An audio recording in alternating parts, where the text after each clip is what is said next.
Star-studded intro. And welcome back, ladies and gentlemen, to another episode of Fish and Grits Live. I, as always, am Ryan, joined by my two wonderful co-hosts, Micah. Sir, how are you doing today on this Tuesday before the draft? Attention! I'm doing fantastically well. Draft week, baby. Legitimate. This is like, for years, has been one of me and Micah's favorite times of the NFL year. Like, there's something about roster building and all these young prospects that just makes me so excited. I can't wait for this draft day.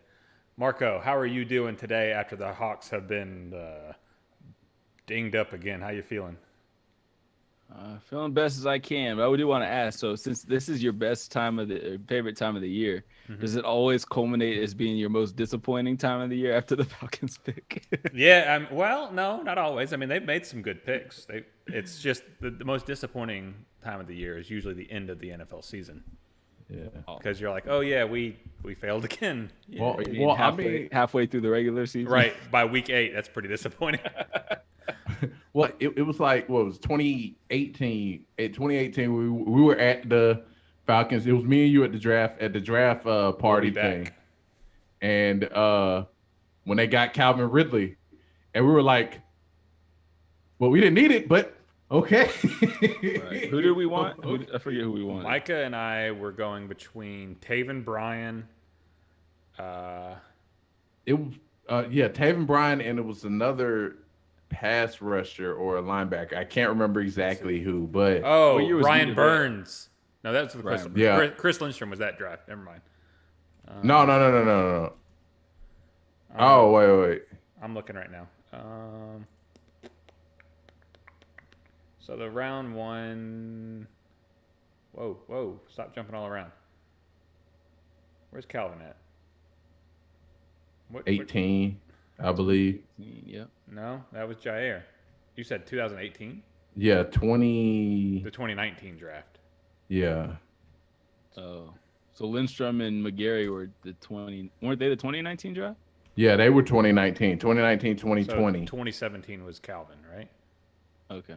I thought it was 18. 2018. I just looked at 2018. This is fourth year. All right, here we go. If this isn't it, I'm going to give up. Yeah, Jair Alexander was the 18th pick. Well, no. We weren't the 18th pick. I can't remember exactly what 26 pick. is where we picked. There we go. Yeah. So Terrell Edmonds went after Taven Bryan, went 3 picks later. Sony Michel, and then Lamar Jackson. There was one more that went before. Right before us? Oh, that we wanted. Pass rusher. That went a couple before that we wanted. Well, we also wanted Leighton Vander Esch. We thought he could have fallen. Deron Payne is one that we really wanted. Payne was who I was high on. Vita Vea, Minka Fitzpatrick. Vita Vea and Payne. Yeah. It's what we still need. Oh, Derwin James as well. Boy. Yeah. Derwin.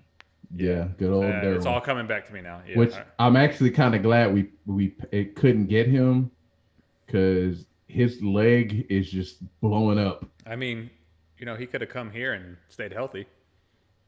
Or he could have come here and been just as injury prone as he has been for the Chargers. This is true. I'll be super excited this season though to do like our annual defensive end watch and see if any of them do as good as some of the guys we've passed up in the future. Imagine, I have a feeling though that if we had gotten Derwin, he would have been just as injury prone as Keanu was for us, and Dan Quinn would have just been like, well, both my safeties blew up, guys. I don't know what you wanted.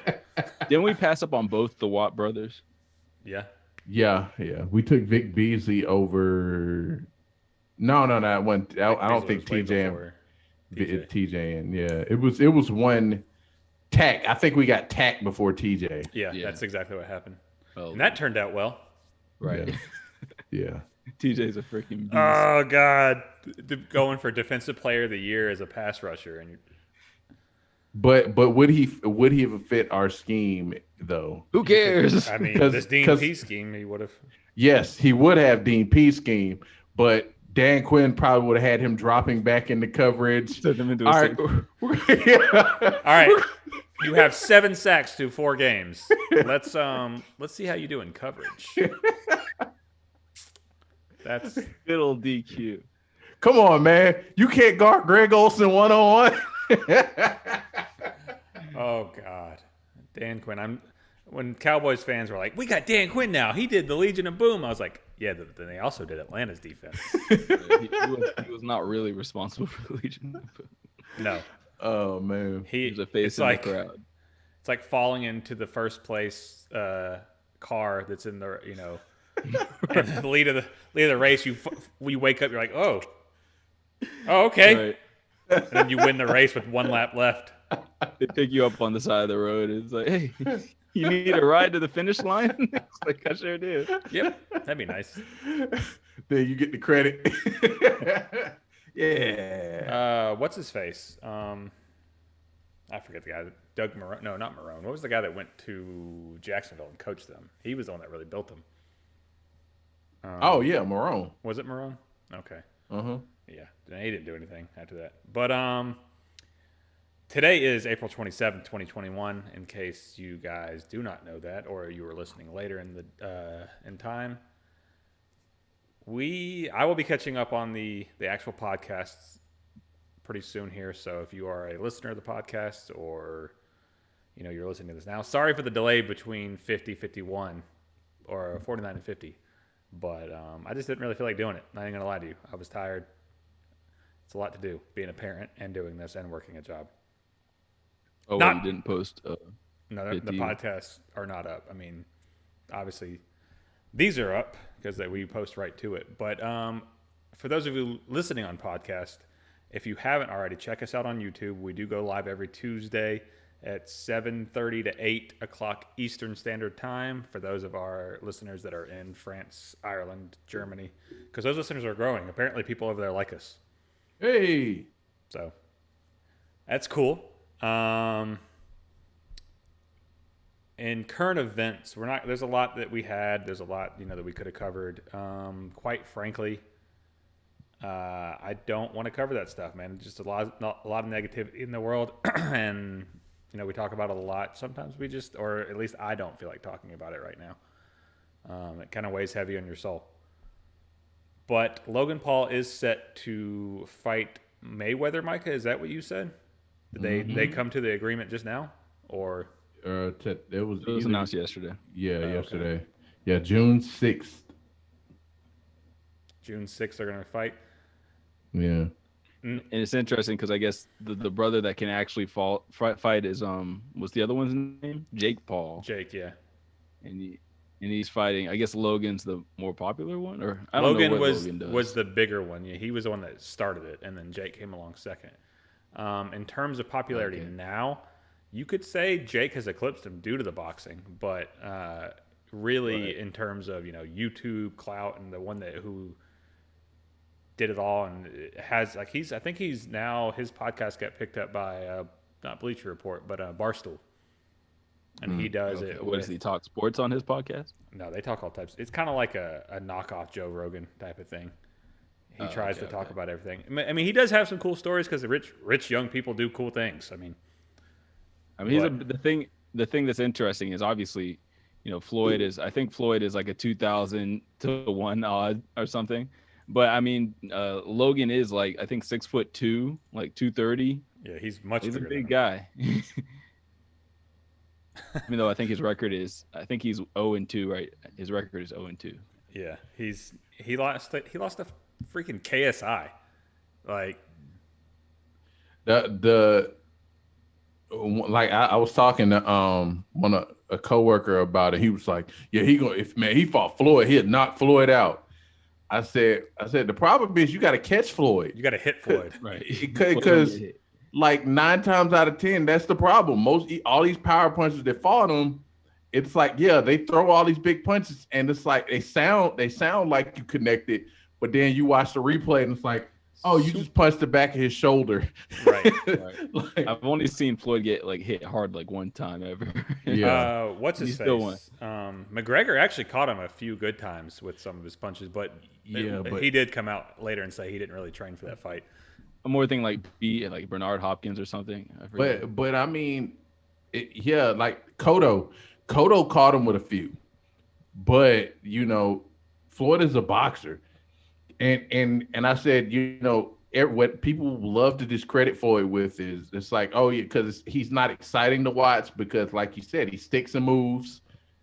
You don't get real hits on him. He's content with just throwing a couple jabs, throwing just enough punches to win a round and not getting hit. And it's just like, I mean, yeah, that's how Floyd fights, and that's how he was able to maintain that undefeated streak. So I mean, the question would be like, do y'all expect this match to go the distance?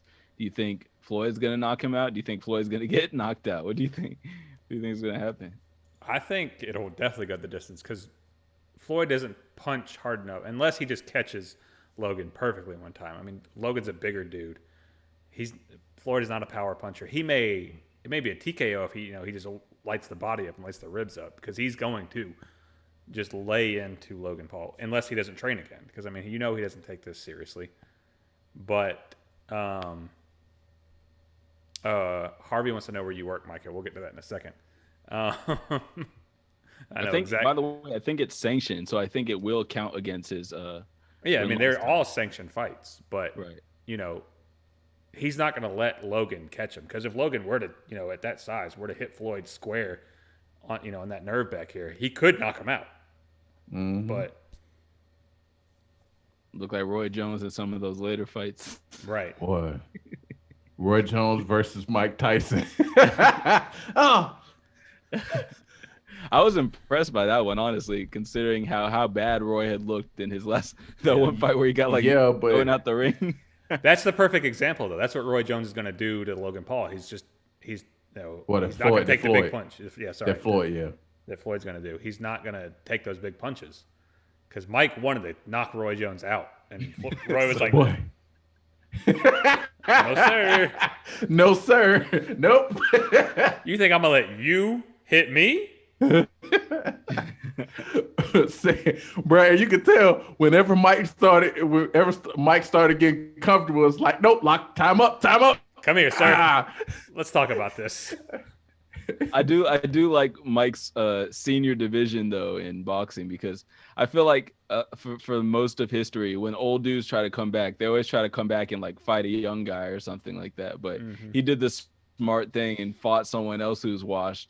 Unlike like Mayweather, I think he might look to fight Pacquiao one more time and really cash in on that. But like he shouldn't come back and fight Errol Spence or something. Oh God, no. Well, Mayweather only comes back for the check, right? Oh yeah. And it's like if it's not giving him at least $300 million clearing at least, then it's just like it's not even worth it for me to fight. And he just knows that the Paul brothers are just big box office guys.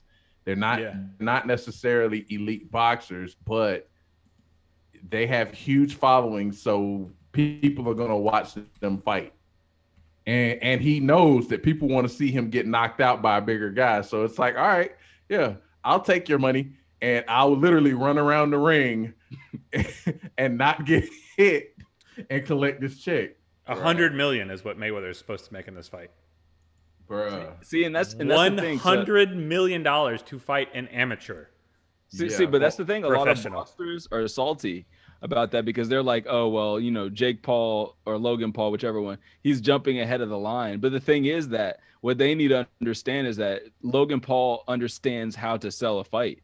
Like he is capable of making that much money, whereas some other dude who, might be in the game 10, 15 years and super season, no one wants to see them fight anybody. Hold on, I got something for you here before you jump in, Micah. So Mike Tyson, since this is relevant, went on Logan Paul's podcast and talked to him. And he told him, he's like, Mayweather's going to beat your fucking ass. Bruh, I was actually about to bring up Mike Tyson Cause Jake, when Jake had the fight recently, and they talked to him about it, and he said a lot of the other boxers that like Mike Tyson and Oscar De La Hoya were real supportive.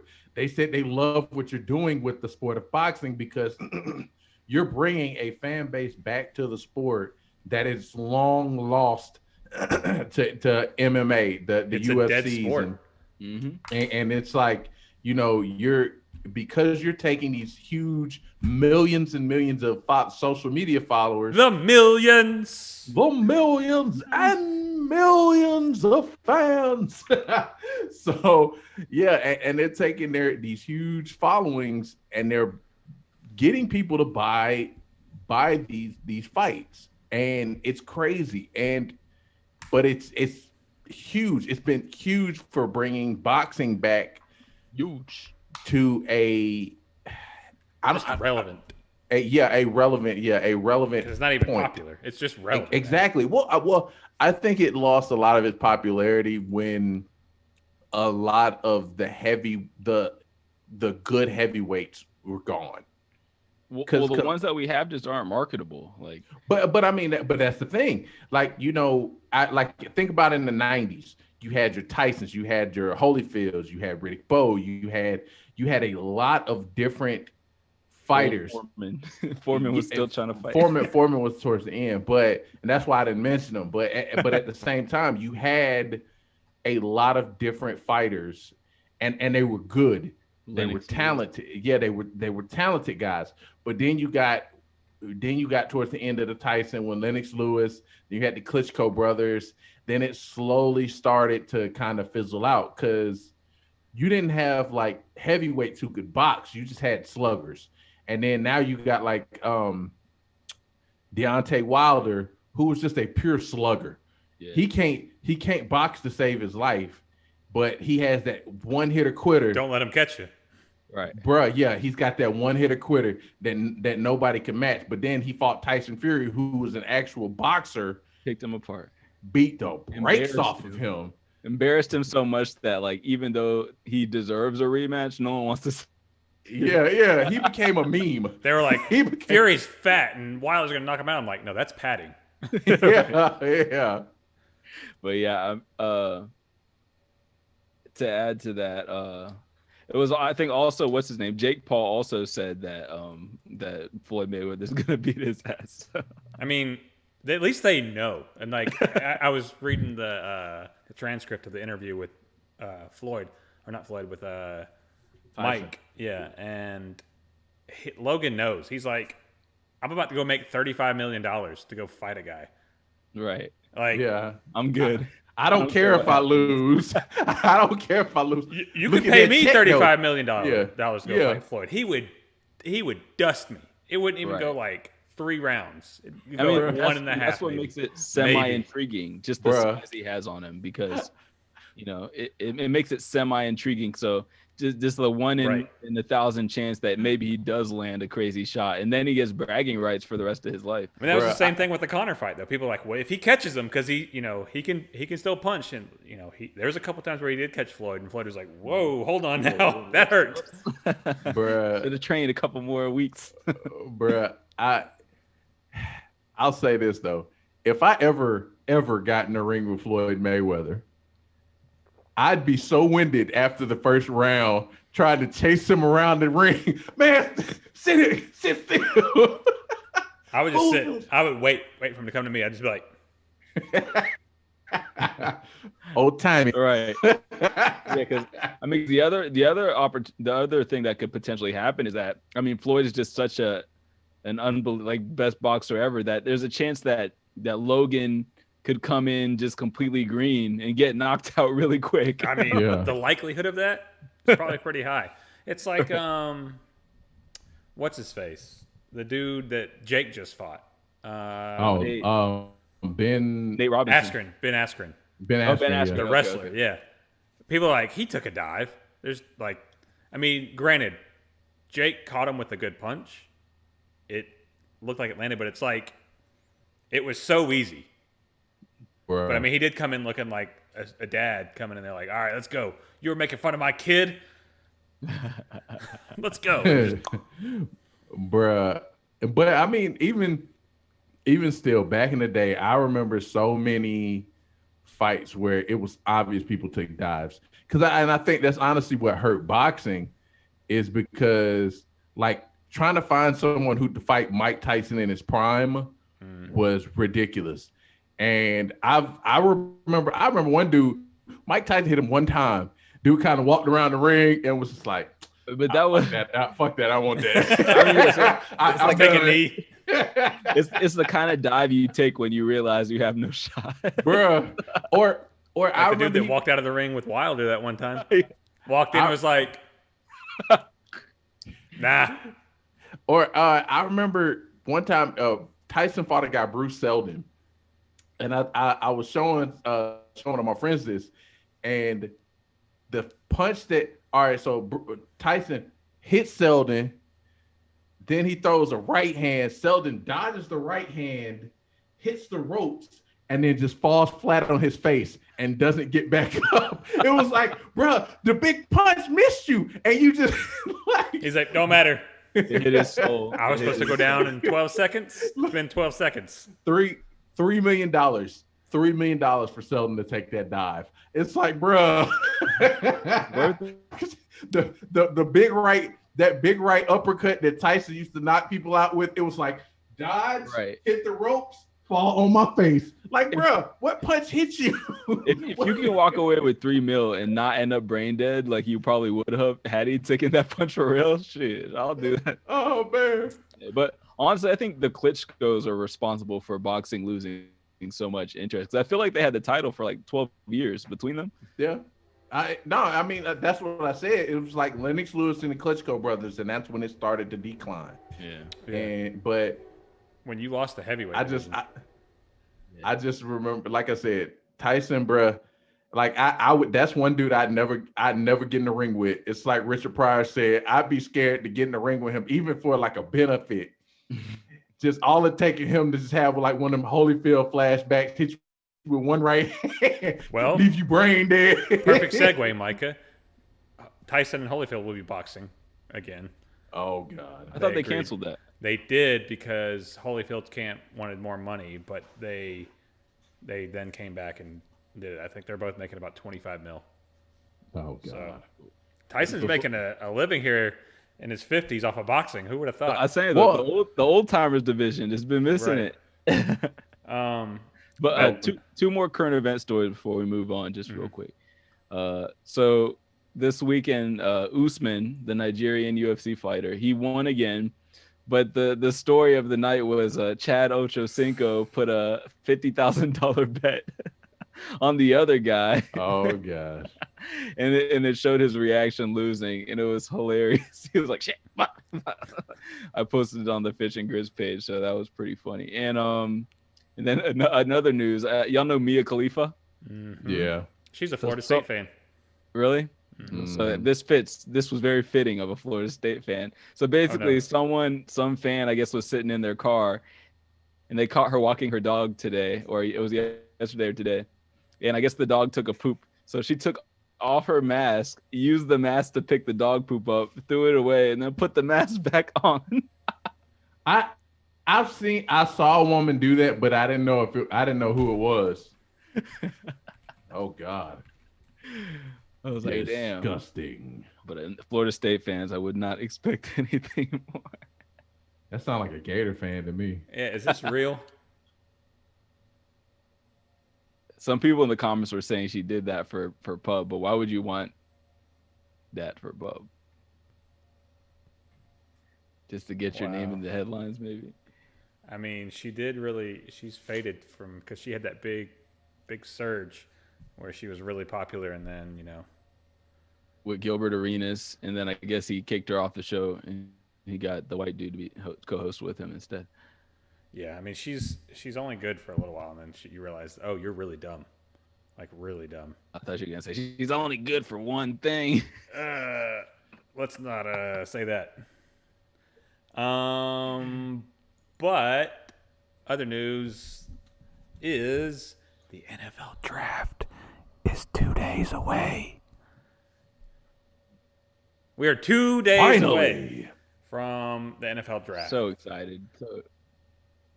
We will be doing anxious. a live stream for this. Micah, we have to get our mock draft up, our 7-round Falcons mock draft. We're not doing the whole round because we don't know everyone's needs as detailed as the Falcons, obviously. But we will go through and we will do our mock draft and probably put that up tonight. Mm-hmm. It's got to be one of those times. We've run out of time. But in other Falcons news, welcome to the Gritz Blitz. Who Gritz? The Gritz Blitz. Blue 32. Omaha. Usually we save our team's news for last when we're talking about a sport because we want to get the other stuff out of the way. But I feel like this one's so exciting and so pressing that we got to address this right away, man. Last night or this morning, I forget which it was, you heard Terry Fontenot come out and mention that he has received, this was yesterday, the Falcons have received offers for Julio Jones, and they are considering all offers. One of the reasons behind this is our cap space. And he doesn't know if we do make a trade in the draft, like if we trade back and do all this, and try and get more picks, if we'll have enough money to sign that class without making a big move like this. So just recently, like as of a couple of minutes ago, the Ravens have emerged as a favorite for Julio Jones. Didn't we say that? Didn't we say that earlier? I feel like we did. We brought this up like several weeks ago. Well, yeah, that's it. That's the type of receiver they needed. Mm-hmm. So that could possibly give Lamar Jackson a big receiver that, he's always been missing. And, give Julio a quarterback who can actually throw a deep ball. That would be interesting. I don't want to talk too much about the Ravens because we don't like you, Brandon, and we're not going to talk about your team. I do want to criticize them, but whatever. Yeah, I mean that Orlando Brown was. Well, we'll get to that. Yeah. So here's the first question I have: is Julio Jones more valuable as an asset, a trade asset, or an asset on the field for the Falcons at this point? In y'all's opinions. So will he bring us more by still being a Falcon and being on the field, or will he bring us more in return for trading him and do better for the franchise that way? Oh man, that's a tough question. I'm gonna stick with the Homer side, and say that he's a bigger asset to us on the field, because first of all, we talk about this a lot, but how bad the coaching has been for the Falcons, and how much they use him as a crutch, and therefore, his durability is a huge issue, because he literally makes a huge play, comes out the next play, but because I feel that he's overused. So I think that with a competent coach, they can factor in the fact that he's already sort of that kind of decoy and actually use it in a way that will help, our team be more productive. So as a decoy, and then also probably a viable red zone threat, you know what I mean? So he's not sacrificing his career at the 40-yard line and then punting, and then we punt the ball away. You know what I mean? You know what I mean? So yeah, that's my take on that. Yeah, I mean, that's a good point. I agree about the coaching thing. That's certainly the way a lot of us view it. Micah, what you got? Well, I mean, I agree with Marco as far as the coaching has been a big part of the problem. But I feel like where we are, a lot of his misuse isn't necessarily due to just coaching. I think there are certain things, fundamental things that Matt doesn't do well, and that's part of the reason why he's not utilized more in the red zone. So I don't think even with Arthur Smith being a much better play caller than Dirk Cutter, I don't think it's going to change. I don't think all of a sudden we're going to start using him in the red zone more. I think he'll always be more of just a decoy at best for us.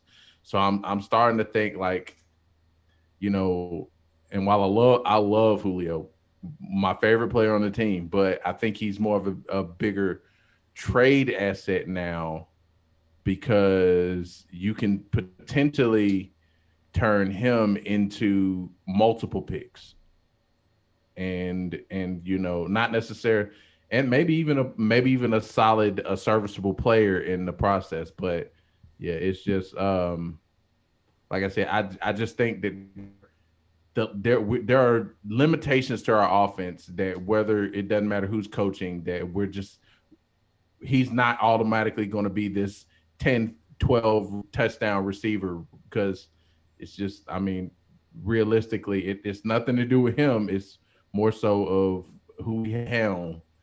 And so it's like, just get what you can for him and try to help build other pieces in place. I mean, you make valid points, Micah. Everything you say stands to reason because it, matches up with the history of the team. But also, the problem with the history of the team, I think Marco nailed this, is it lies with the coaching.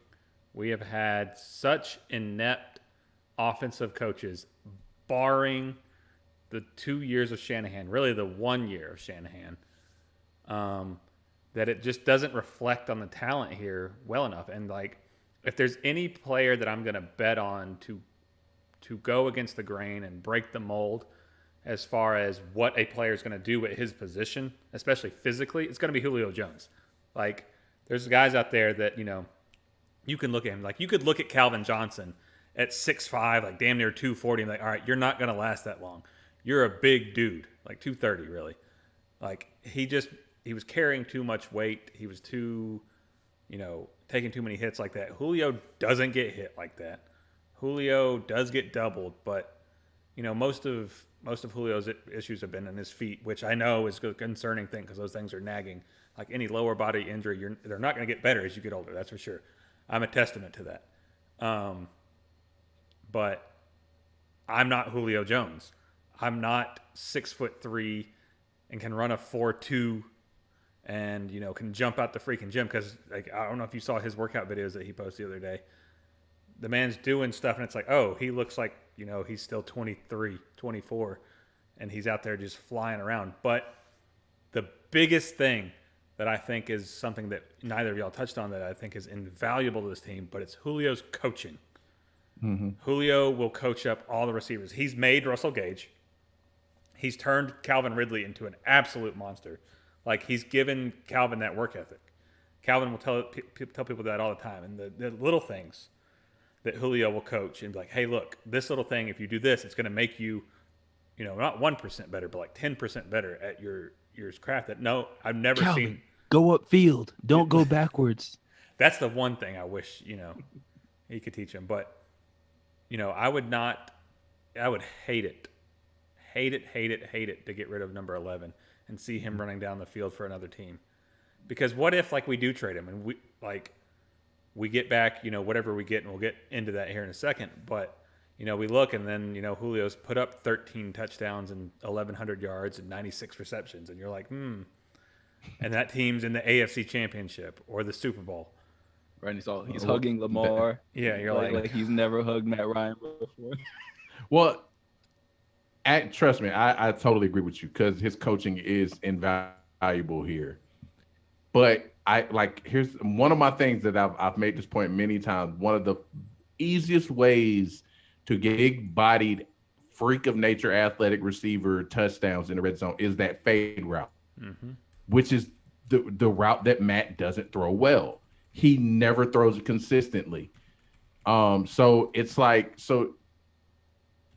how are you going to use Matt is extremely accurate inside the hashes. And so when you get in the red zone, if it's in the middle of the field, he can get it where he needs to get it. But once you get to the outside, towards the corners of the end zones, he's not as accurate. The numbers and out. Exactly. Throwing at the fans. But that's the point. the easiest place to get a receiver isolated is numbers towards the sideline, where Matt is less accurate. But you can't get Julio open in the middle of the field because everybody's going to be shading towards him. So, and that's part of why I'm just kind of like, him as a red zone threat might not be viable. Well, again, it goes back to coaching, Micah, because if you remember, you think back on it, Kyle Shanahan would get people the ball outside of those numbers, but he did something that we stopped doing as a team to compensate for Matt's weaker arm and his inability to hit guys on the outside, and that was move the pocket. Move Matt outside of the pocket to get him closer to those sidelines, and he can make those throws. Sark did try to do it again. Sark still should have been our coordinator, honestly. I remember that last play against the Eagles. The one biggest problem I had with that play is the fullback out wide. Fullback out wide on the back side of the play, and so it's like you obviously don't have an option on that side of the field. So, like, bro, you're not fooling anybody. The fullback was in the slot technically, but yeah, there was Julio over on the right side, and as soon as they broke the huddle, I mean, the Eagles were calling it out. They knew what the play was. Roll out Julio. Roll out the Julio. At that point, you've got to, like, if I'm going to the line and, like, the other team's calling out my play and I don't have any timeouts, I'll take the 5-yard penalty. I'm not throwing it into a defense that knows what I'm doing. Like, I get you have Julio Jones and you have that faith, but come on, man. I wonder how many times teams play John Gruden teams and they come out in the formation, Spider 2-wide banana, Spider 2-wide banana. I mean, it's coming. Guard the flats. But it still works for him. But so that we're talking about, that was the play where Julio tried to catch it like this, though, right? Yeah, he had slipped and fallen down, and that's why Matt had to, like, wait. You saw him, like, pump faking, like, oh no, and then he threw it again, and then there was pass interference that they didn't call, and he went, Well, they never call pass interference for us at the end of game. I'm not calling it in the end zone at the end of the game. Especially when you try to catch it with your elbows. But like 2012, when we played the Niners, Roddy got mauled by the linebacker before the ball got there, and it was just like, nope, didn't see it. Yeah. All right, so let's say we do trade Julio, what do you think his value is? Like, what could we get back? Obviously, we would want draft picks because, getting back a player, unless we're talking about getting back front seven guys for this type of, interaction. But they would have to be young and cheap for us to be able to afford him because, we would be getting rid of Julio's big contract, but we would still be eating a pretty hefty cap hit. But that's more for future cap relief than it is anything. So let's just focus mainly on picks. Like, what do you think his value would be for us? Because, if you're talking to Atlanta fans and you're like, okay, we're going to get rid of your best receiver ever, one of the biggest fan favorites of all time, a guy that could still produce. Granted, last year he went out with an injury, but he still put up 700 yards. What do you think we could get back for him? And to give you kind of some gauges here, they're not great ones because neither of these are going to be direct comparisons. The first one probably is, but the person making the trade was a little inept. Yeah. So DeAndre Hopkins was traded DeAndre Hopkins and a 2020 4th-round pick was traded to the Cardinals. For a old broke down running back named David Johnson, a second, and a 2021 4th, and then a bag of Pop Rocks. Right. And then Stephon Diggs, who was much younger than Julio is now, was traded along with a 7th for a 1st-round pick that year, a 6th-round pick that year, and a 4th-round pick the next year. But also Stephon Diggs was disgruntled and said he wasn't going to play. So, it's like that doesn't work because those two guys are, as far as, productivity, aligned with Julio kind of because they're in the top of the league. But this last one kind of matches as far as, like, he's a good receiver around the same age. Emmanuel Sanders was traded to the 49ers. I'm sorry, Emmanuel Sanders and a 5th-round pick were traded to the 49ers for a 3rd and a 4th pick in that year's draft. So what do you think we could get back for Julio, in all honesty? Because he's now 31. It'll be 31 or 32 this year, something like that. So 31 and 32. Coming off an injury, never been like a touchdown machine. What could we get for him, Marco? What do you think we could get? I think it'd be more in the ballpark of what Diggs got. It won't be like the retarded pick that whatever Arizona was doing with the Texans. It won't be a heist like that. But I do think that one of the things I also heard is that the whole motivation behind this whole trade would almost solely be so that we had enough money to sign our draft picks, and make some moves because, but personally, I would have to get a 1st-round pick out of Julio Jones at the bare minimum. And then obviously a superfluous amount of other picks, and then probably a quality starter on the line, on either side of the line. Oh, you're trying to fleece somebody. I want a player and a 1st-round pick. All right. Right. But then offensively, it would have to be an interior offensive lineman, right? A guard. Defensively, it could be an edge. I mean, it could be any edge.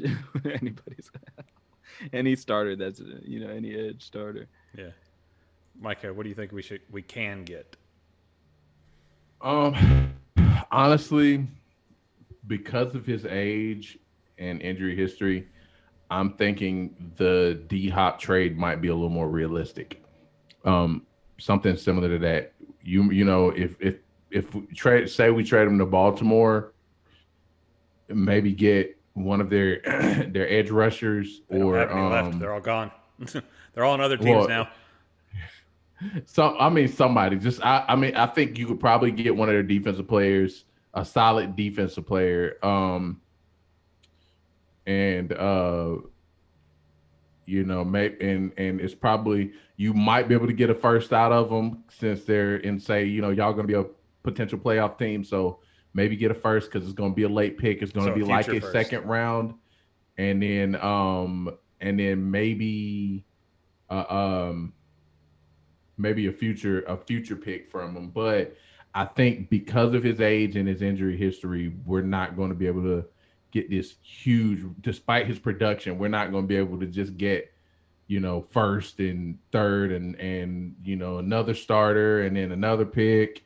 I think it's probably going to be closer to what Arizona got for Hopkins, who was like 4 years younger. Who's like 4 years younger. Yeah. I mean, I don't think as much as like people think that a name is going to carry a lot of value. You also got to think that Julio Jones brings a $20 million cap hit along with him as well. Mm-hmm. So teams are going to be like, look, we're doing you a favor. You need cap space to sign your rookies. We're giving you, relief from that $20 million. And they're not going to just throw the house at him. Granted, it's still Julio Jones. Like, you're still trading a Hall of Famer, a 1st ballot Hall of Famer away. And you're going to be able to get, something from a team that like the Dolphins.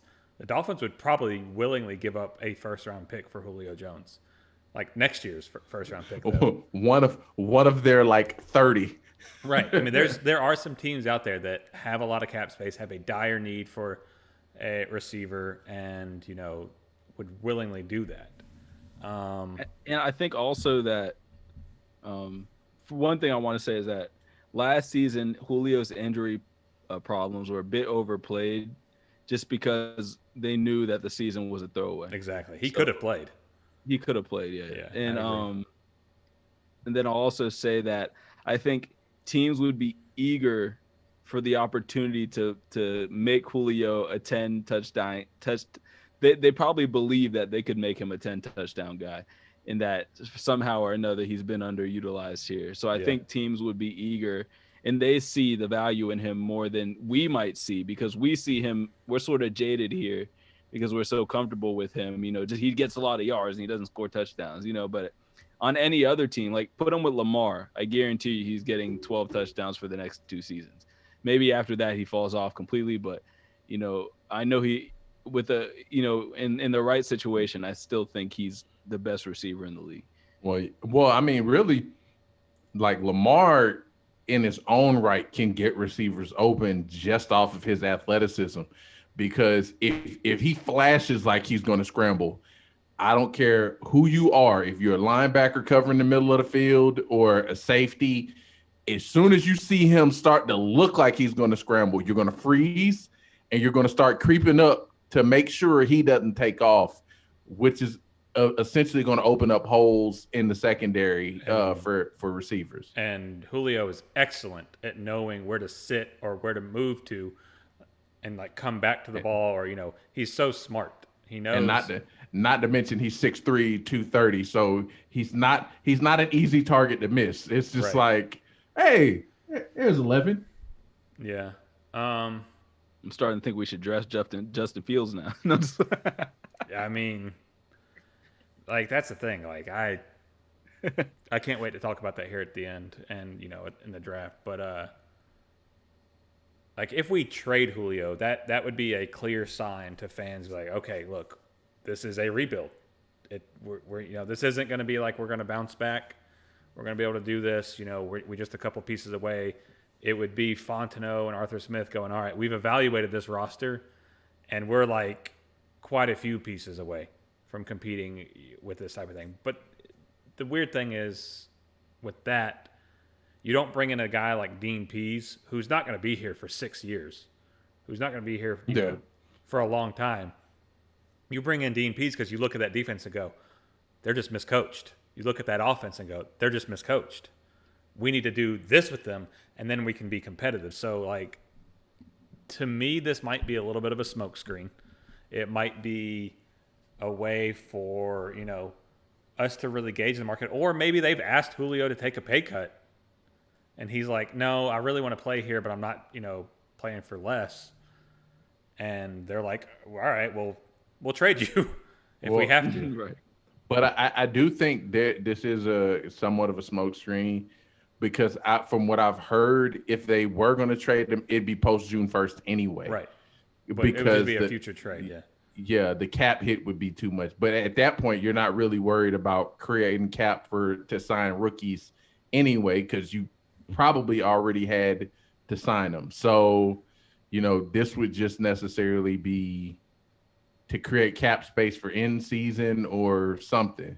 Yeah, I mean, you don't go out and make all these free agency signings without, keeping in mind that you have a rookie reserve in your cap. Like, you don't go, oops, spent too much.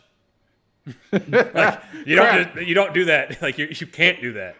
Like, unless it's just a sign that Fontenot might have not hit refresh on his Excel spreadsheet and gone, like, oh yeah, we still got like $6 million to spend, man. And he does it. And he's like, oh, I never entered this cell. Dang. Now we can't sign our first round pick. But trade back. Yeah. Trade back. Well, you can't trade out of the first because round. If you have to trade completely out of the first round, because you can't afford the first round of salary. Like, crap, we can't pay our first round. Let's just make up a story so we can trade out of the first round.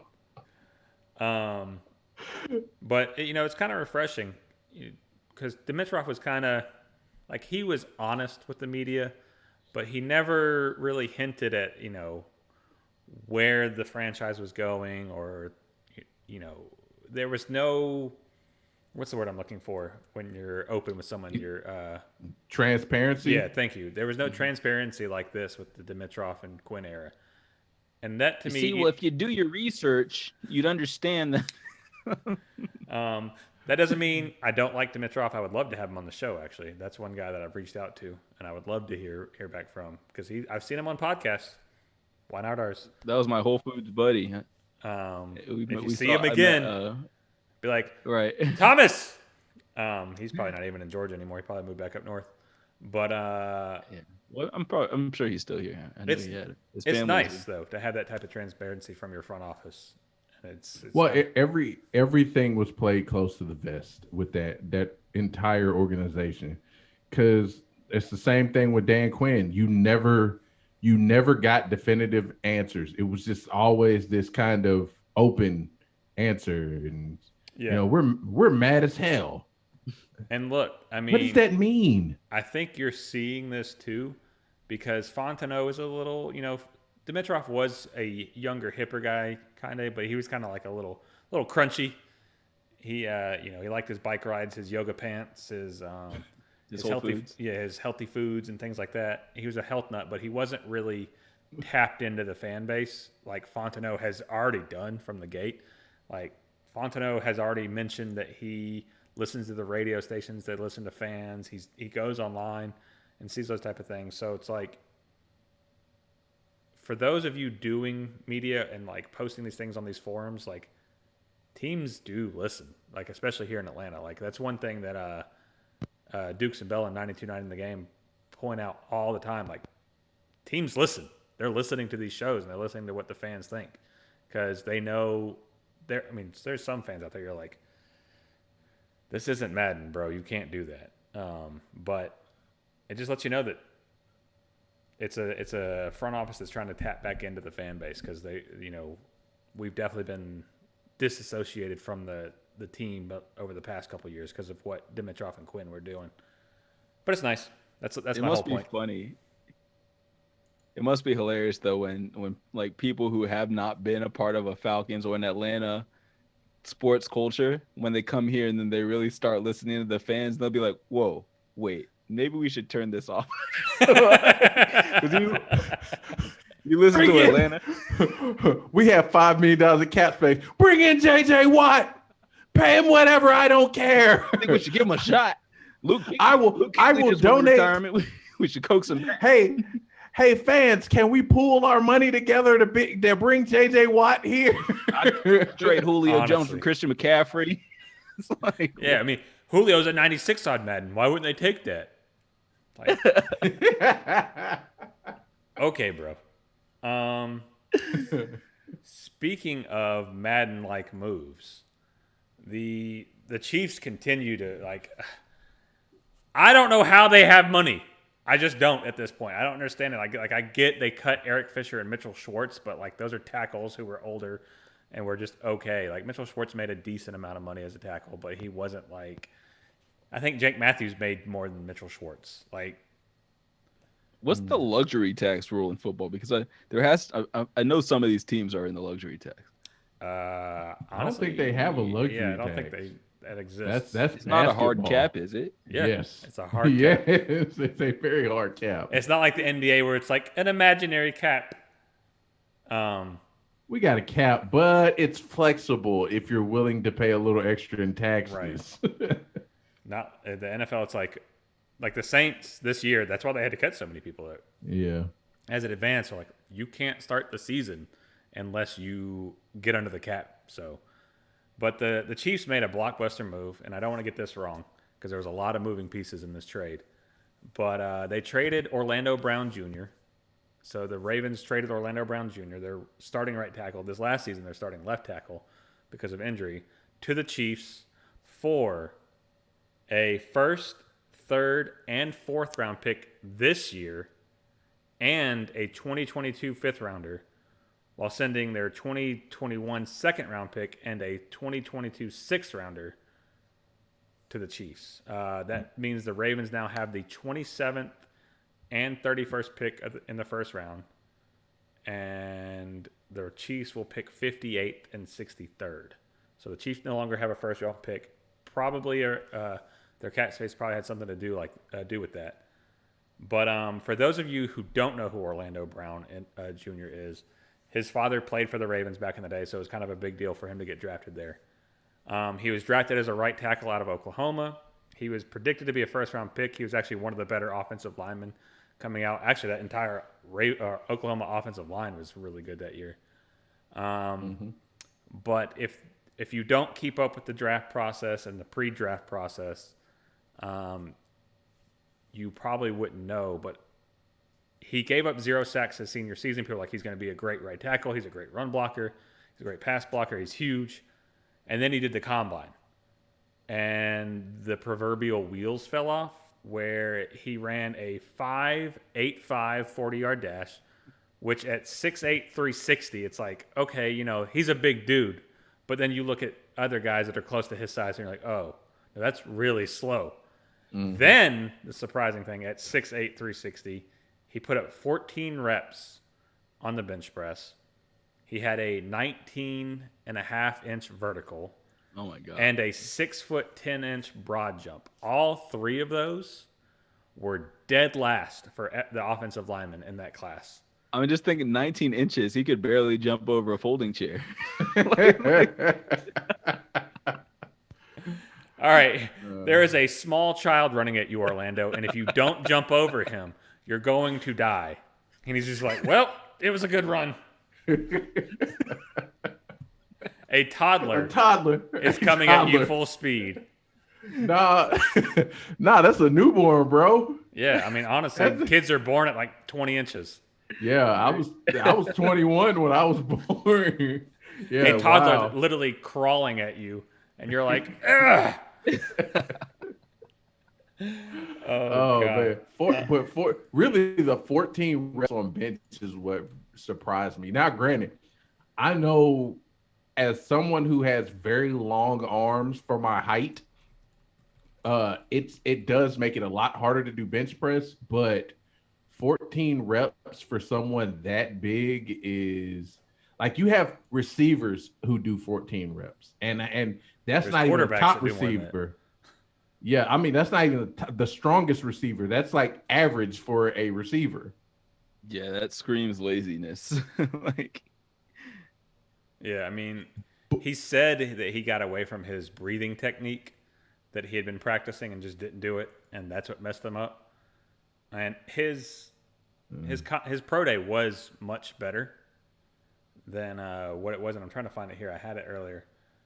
Oh, by the way, he was the only prospect in the NFL draft that year to jump under 20 inches. He was 7 inches shorter than any other prospect on his broad jump. And, bruh. Like, he barely jumped his height. Oh, and his 20-yard shuttle was 5.38, which was tied for last. Someone tied. At least he wasn't alone. If you threw him an alley, could he throw it down? No. I mean, maybe it depends on how long his arms are. It's like throw him an alley. He can only dunk a tennis ball. Oh, here we go. All right, so 19 inches is not getting you there. His pro day numbers. So his broad jump was 82 with the draft or the combine, 89 at pro day. Vertical went from 19 to 25.5. Still. His 40-yard dash, he went down to 5.63, so a little better. Okay. But yeah. Anyway, so he's still losing the race to Tom Brady. Yeah. Yeah. Tom Brady's smoking him. Boy, Brady's. I got him. And I'd bet Tom Brady probably runs a better 40 now than he did when he came in the league. Oh yeah, most definitely. He might be about the same.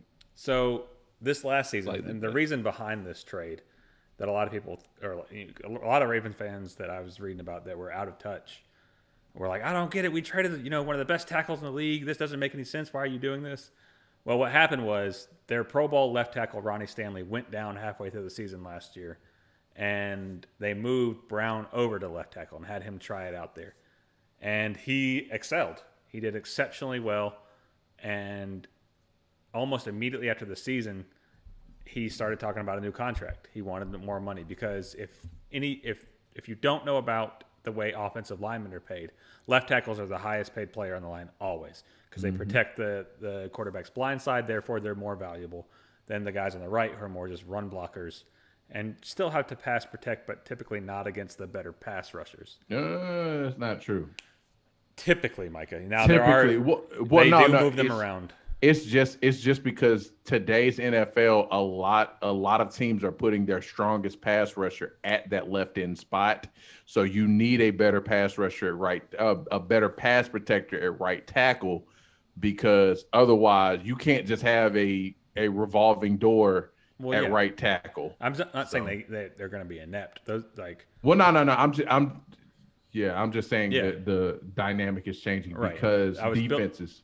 I was building up to say, like, he is one of those guys that has the ability to do both. He didn't give up a single sack his senior season. Like, he's very good at that.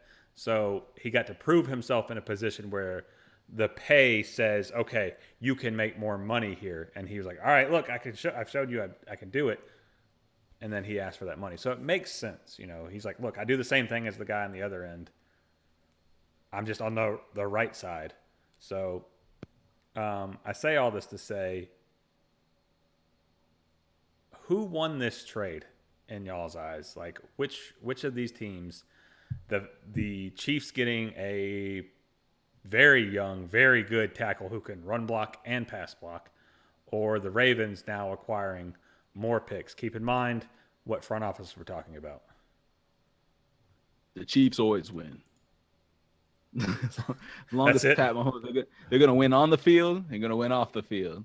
Whenever they face up, they smoke them. Bruh. I mean, it's going to continue. Beat them.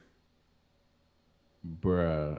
I as great as the Ravens have drafted, I still have to give this to the Chiefs because you went to the Super Bowl last year minus both your tackles. You've practically rebuilt your entire offensive line in an offseason after a Super Bowl run. And you got you didn't just throw you're not just throwing bodies out there, you're throwing proven bodies in these positions. And they signed like a very good guard too. So it's like they pretty much said, oh, we lost the Super Bowl because we couldn't protect Patrick Mahomes.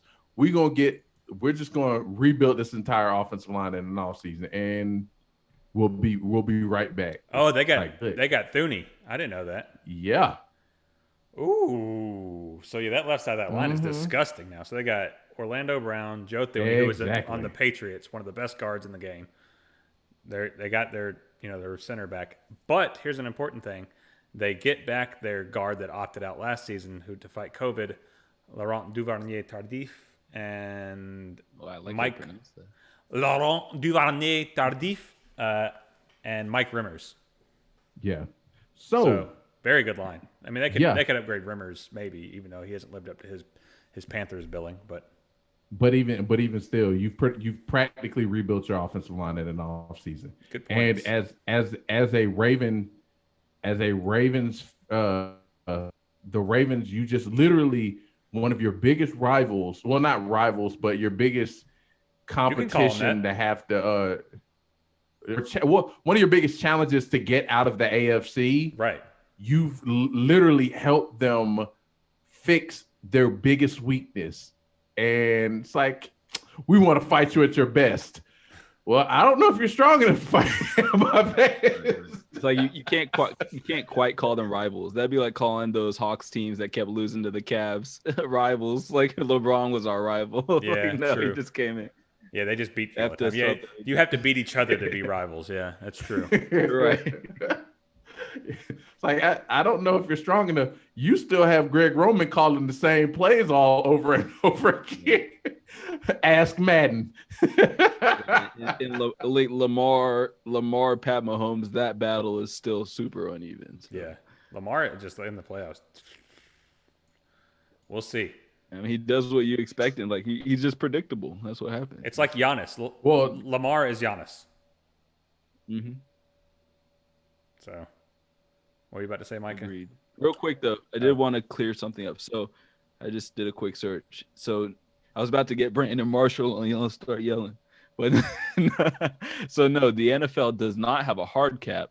It has a soft cap, like a yarmulke. Like a yarmulke. Oh, I was like a yarmulke. A what? Yarmulke. I like reading it, yarmulke. To clarify, no team can go over the cap, quote unquote, in terms of cap accounting. However, teams can and do go over the cap in terms of cash spending due to the feature of the NFL cap that differentiates from all other sports league called proration. So yeah, just to clear that up. Like, I understand what all those things are, but I still don't understand how that allows them to go over the cap. Because I guess they technically go over the cap, even though it's bonus. Is that what they're trying to say? Well, yeah. I mean, essentially, I think. Yeah, but that's not counted in the cap number. Yeah, well, the following year it is. Right. I guess that's what they're trying to say. Maybe.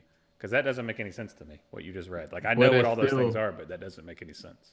I still don't see it as a soft cap like the NBA, where it's just like, well, we have a cap, but you can pay, you can spend however much money over as long as you're willing to pay an extra tax for it. I got an example. It says, okay, here's an example. Okay. Let's say a player signs a 4-year contract with a $20 million signing bonus.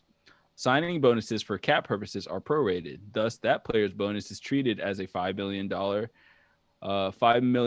in a cap each year. The cash over cap for that one player on one bonus of one contract is $15 million. He received $20 million cash with only $5 million against the cap. This illustrates how teams are able to spend over the cap in terms of cash spending without being over the cap in terms of cap account. Okay, so yeah, that is what we were thinking about, Micah. It's the bonus money, but it's still a hard cap. That isn't like that. They're trying to bend the definition of it. Like, what is your salary that year? Granted, you sign a $20 million bonus, but it's paid out exactly like they just said over 4 years. That's why when you cut a player this year, you still have to pay their bonus that next year, and then it counts against your cap. But for this year, it's a hard cap. Like, and even next year, it's a hard cap because that counts it towards your money. Like, it's a hard cap. Right. So it says, but alas, the future cap charges do not go away. The problem with proration is when things go south with the player, leading to the scourge of the cap, dead money. Yeah. Which is why we're still paying Trufant money. I believe he's still on the books. Robert Alford will be on the books still next year from the trade. Trufant. There's one more on there that I was like, oh, we're still I paying think you didn't him. pronounce Trufont's last name all fancy. Because it's not a French name. Yeah, it's not French. It's Trufant. Laurent is a French Canadian. Are you sure Trufont's not a I mean, it probably is, but there's no accents or... maybe he's Haitian. Then it might be French, but... If you hear Laurent pronounce his name... And actually, we know a guy that played in the Canadian Football League with Laurent. So that's one reason I know how to pronounce his name as well. Oh, you talking about Pat? Pat, yeah. Who was just an insane person. Yeah, he's Mr. CTE. Yeah, honestly. If you want to see what CTE does to someone, meet Pat. What do we got next? Oh, so more on the draft.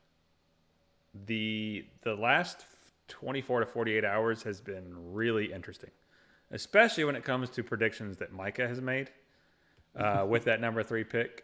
So the 49ers have pretty much came out and said, we're not drafting Justin Fields. At least that's what they're putting out. Granted, it's all smoke and mirrors still at this time. We don't really know what anyone is doing. But in a position like the 49ers are in, they know the first 2 picks in front of them are going to be Zach Wilson and Trevor Lawrence. You don't have to worry about either of those teams taking your pick. You don't have to worry about us jumping up and snaking you. Like, you have control of the first kind of unknown pick in the draft. And for you to come out and say something like this doesn't make sense. Like, you're not leveraging, you're not doing anything like that unless you're saying you've done your research after moving up to 3 and gone, oh no, we shouldn't have done this. We don't like any of these guys. And you're trying to get someone that wants to trade up and get that pick out of your hands. That's the only thing I can think of. But I think it's honesty is what we're seeing here. They've come out and said it's either Mac Jones or Trey Lance. No Justin Fields. And that gives me a little pause as a Falcons fan. But that's kind of crazy, man. Like, this draft, I don't know if it's because we're still coming off of COVID or what, but you don't hear things like this normally. You don't hear coaches come out and say, you know, it's going to be this guy or this guy. You don't hear GMs tell reporters that, but it's really kind of cool, I think. Coaches actually showing their hand for a change. Yeah. Like, are they, though? Right, that's the thing. We never know. Yeah. Rat. little rat Well, thing. but even still, it's more than we used to hear because most teams are kind of like they try to do the Bill Belichick thing where everything you don't know you don't know any clue on like where they're gonna go. It's Bill, like, who do y'all have on Belly, your big board? Bill's like, what's a even board? Belly's tipping his cap because he's saying he wants Justin Fields. Yeah. who Bill Belichick? Mm-hmm. Well, yeah, of course. I mean, but I think in the past you never like you ask Bill Belichick and he'd give you the most like one-off answer, and it's like the hell. I'm confused now. What the hell is what is the first round? But he usually picked higher than 25, so it was of no consequence. Yeah, He's like, yeah. I'll take someone that falls. Or Y'all are gonna mess up. or you knew like he'd just be like, somebody that nobody I like fell, trade out of the first round. I'll have 1,000 second, third, and fourth round picks. Right. I mean, it'll be interesting though because I feel like Kyle Shanahan's the guy who's probably known who he wanted like 4 months ago. So the fact that he's like now throwing out Trey Lance and all this, I don't think he is being transparent. I think somehow or another he's trying to throw smoke screens and But throw for who? somebody off. Even if it's just to be a dick, like it just there's no strategy to screw Atlanta fans over one last time. no strategy at all, but it's just to be a dick. Like, oh yeah, that'd be like funny as hell. It's like he doesn't mention Justin Fields the whole time, then he takes Justin Fields or something. And then we're sitting here in Atlanta like, wait, hold on, what? He didn't take Mac Jones. We got to get Mac Jones now. What a dummy! He let Mac Jones fall. You saw that one footage where the Vikings were laughing at the Eagles for missing on Justin Jefferson. Yeah, like Jalen Reagor, and the Vikings go like, "Did that just happen? Are we gonna get Justin Jefferson?" I mean, like, I sent that to a couple of Eagles fans that I'm friends with. They're like, "Shut up, man. We know." That's what the whole league did when Mitch got picked number 1. You're like, honestly, they took Mitchell. Yeah, but honestly, I've been saying this for well over a month. I still believe Mac Jones is their pick. Now, granted, I know Shanahan's probably trying to lean more. He loves Trey Lance's physical attributes and athleticism, and the fact that he hasn't really coached a freak athletic quarterback. Well, since RG3 was the only one, but RG3 had his own issues. But RG3 is the kind of guy running into a brick wall without bracing. Boy, just like, like put your hands up. Slow down. But like I think he sees the advantages of having a more mobile quarterback, but I also think he really values how much Mac Jones like he values Mac Jones' knowledge of the scheme. So like I said, it'd be like it's like when we went out and got Matt Schaub, signed Matt Schaub as our backup. Why do we do it? Because he played in that Shanahan scheme and he knew that system. So it's like, all right, let's get us a quality backup who knows the system. And so if Matt does go down, Schaub can come in and he won't necessarily win us a game, but he's competent enough where he can keep us in a game and potentially, lead us to a run if need be. I think it feels like with Mac Jones, it's like I can play this guy. This guy gives me the same security as like a Matt Schaub, except he's 21, 22 years old, and I can legitimately build this guy from scratch. I can get this guy this same veteran knowledge, but at a much younger age. Yeah, I mean, it makes sense. Like Shanahan wants someone to execute his offense flawlessly. because Shanahan's offense, when executed properly, does what you saw in Alabama, does what you saw in 2017 in Atlanta. Like, you don't need mobility. You don't need to be able to scramble. You don't need to be able to run as a quarterback in Shanahan's offense. You need the ability to get outside the pocket, move a little bit, but get the throws where they need to be on time, because Shanahan will scheme you open, will scheme people open no matter what defense you throw at them. Like, you don't like maybe running. That's what he. I said maybe that's what detracts him about Justin Fields, because Justin Fields seems like the type to be more prone to break the play and try to make it happen on his own. Yeah, I mean, that's a good point. Trey Lance has that ability too. They both do, but Trey Lance is definitely more of a pocket passer first, whereas Justin Fields is an athlete back there that can, throw it as well. What's the one thing that people kept saying about Justin Fields? I want to see him throw against good defenses, the top teams in the nation. I know he can run. I know he can do that. I want to see him break down a defense with his arm. So it makes sense. He did it against Clemson. Right. But the one thing about Clemson is Clemson's always going to blitz you, so there's always going to be holes.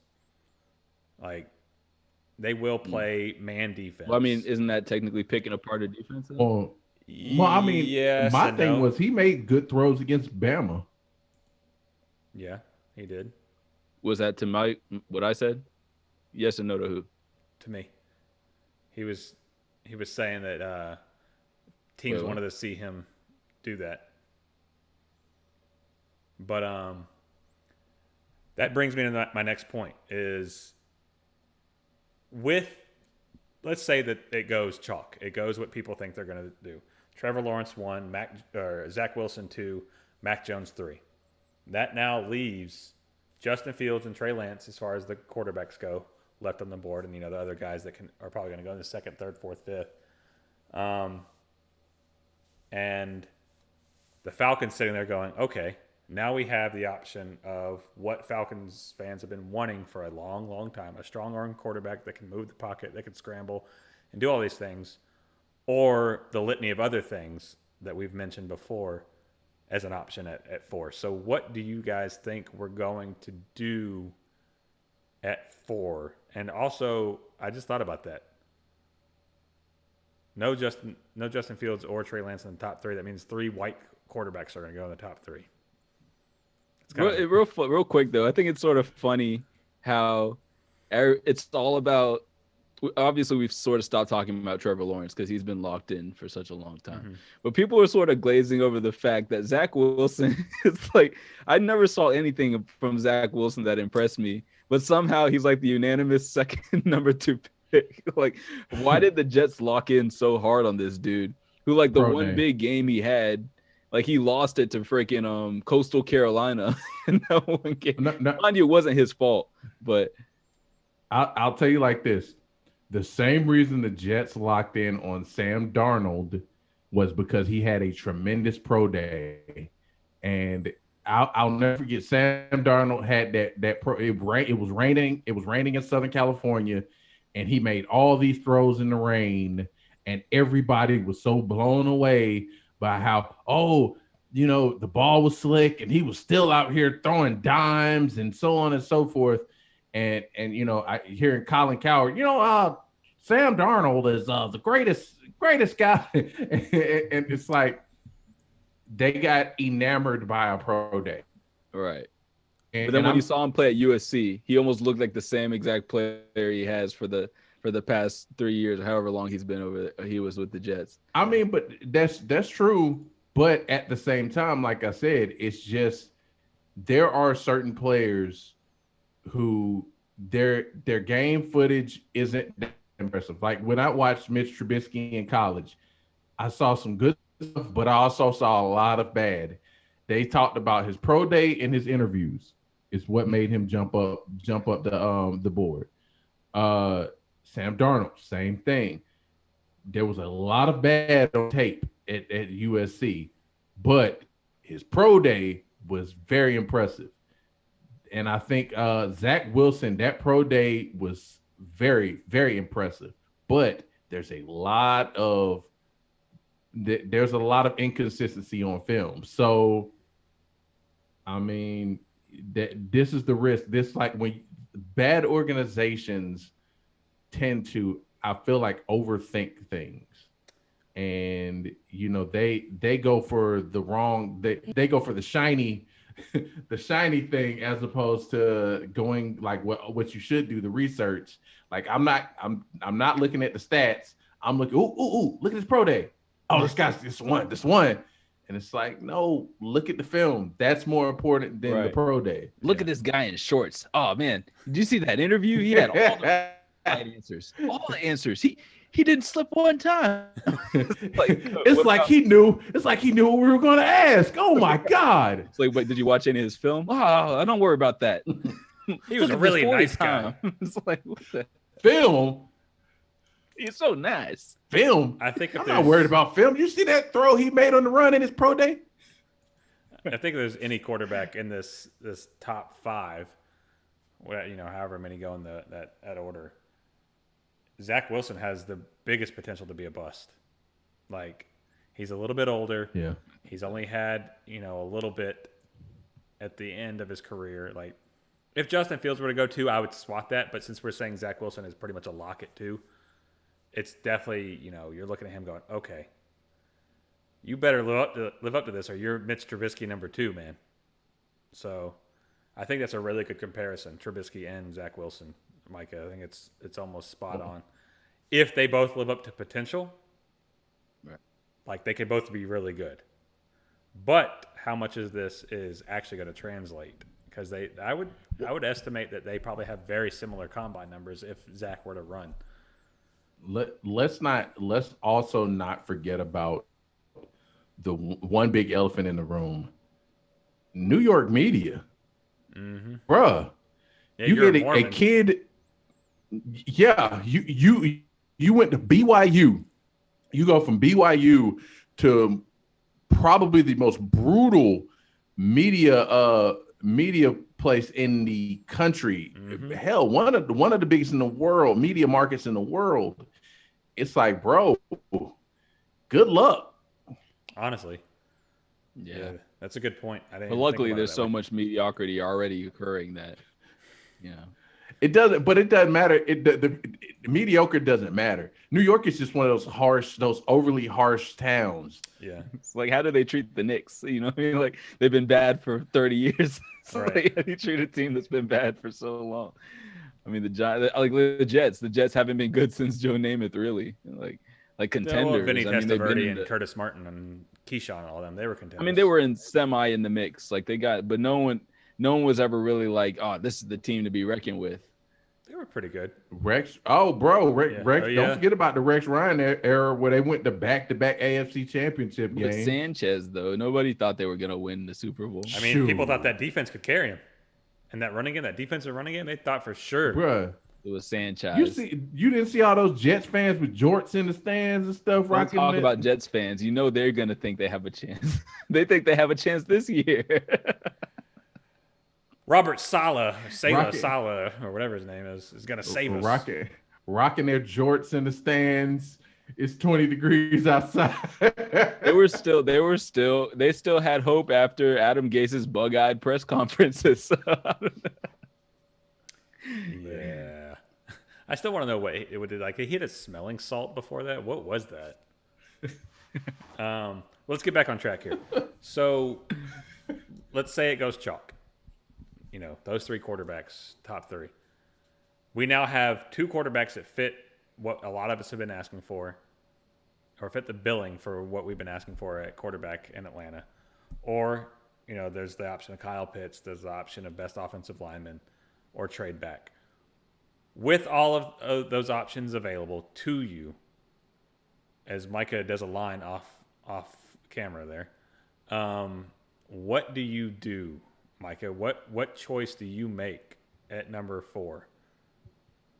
You're now on the clock. Oh. The 3rd pick is in. The Atlanta Falcons are on the clock. Oh, man. I'm going to trade back. You're trading back? Yeah, I think I'm trading back, seeing, but I mean, ultimately, if I don't get an offer, if the teams that are biting are too late, then I might lean towards getting maybe a Pitts, but I'm looking to trade back first. Okay. What how low will you go? How low will you go? Well, I don't want to go lower than 15. 15. I don't want to go lower than 15. So because you go too low, then good luck trying to. you're missing everybody. Yeah, you're missing a lot of the elite guys. You're not. Well, yeah. You can still get some good guys 15 to Well, but 20. like Najee, I would like if you could get Najee at 15, but you got to be like realistically, the Chargers are at 12 or 13, and they could potentially take Najee. But I they're know, probably gonna, if Sewell's still there, they're gonna probably take him. true, but I mean I do know a lot of Chargers fans want Najee because they need a legitimate workhorse back. So Their track record though doesn't show that they're gonna take a running back early. yeah, Yeah, but they never will. Never. but their track record has also led them to a lot of down seasons lately, and they need to take a little pressure off of Justin Herbert. So Offensive line will help with that. yeah, but I mean, you're still throwing the ball way too much, and you're running. You have no balance whatsoever because Eckler is hurt all the time because he can't carry the load. And I mean, you could solve the problem later in the draft, but I mean, Najee Harris is a back who can catch the ball out the backfield. He's got the size to carry the ball 30, 40 times a game. So, I honestly think we could get Najee at 15. I think that would be a very safe thing. but that's the thing. You could potentially get him at 15, but wouldn't want to go farther back than that. Otherwise, it's out the realm of reality. Yeah, I feel what you're saying. It would outside of 15, it starts getting risky. But I think at 15, you could definitely pull Najee. Yeah. But to answer my question, or to answer the same. By the way, I think we upset Bryce when we were talking about Zach Wilson. Bro, he bad. He said he is impressive. Triggered. Ah! He's better than Justin Fields, bum ass. I don't know if he actually said that, but that's what I heard. Oh man, that's what I heard. He didn't say it, but I heard it. So all things considered, obviously I want to trade back, and I agree with the same sentiments of anywhere from 9 to 15 is where I'm trying to target. And my want in order, if we do trade back, is Surtain and then Najee. But if we're staying where we are, then my I was sort of like on Sewell. I'd sort of gone over to that, but I think at 4, it's going to be hard for me to pass up Justin Fields.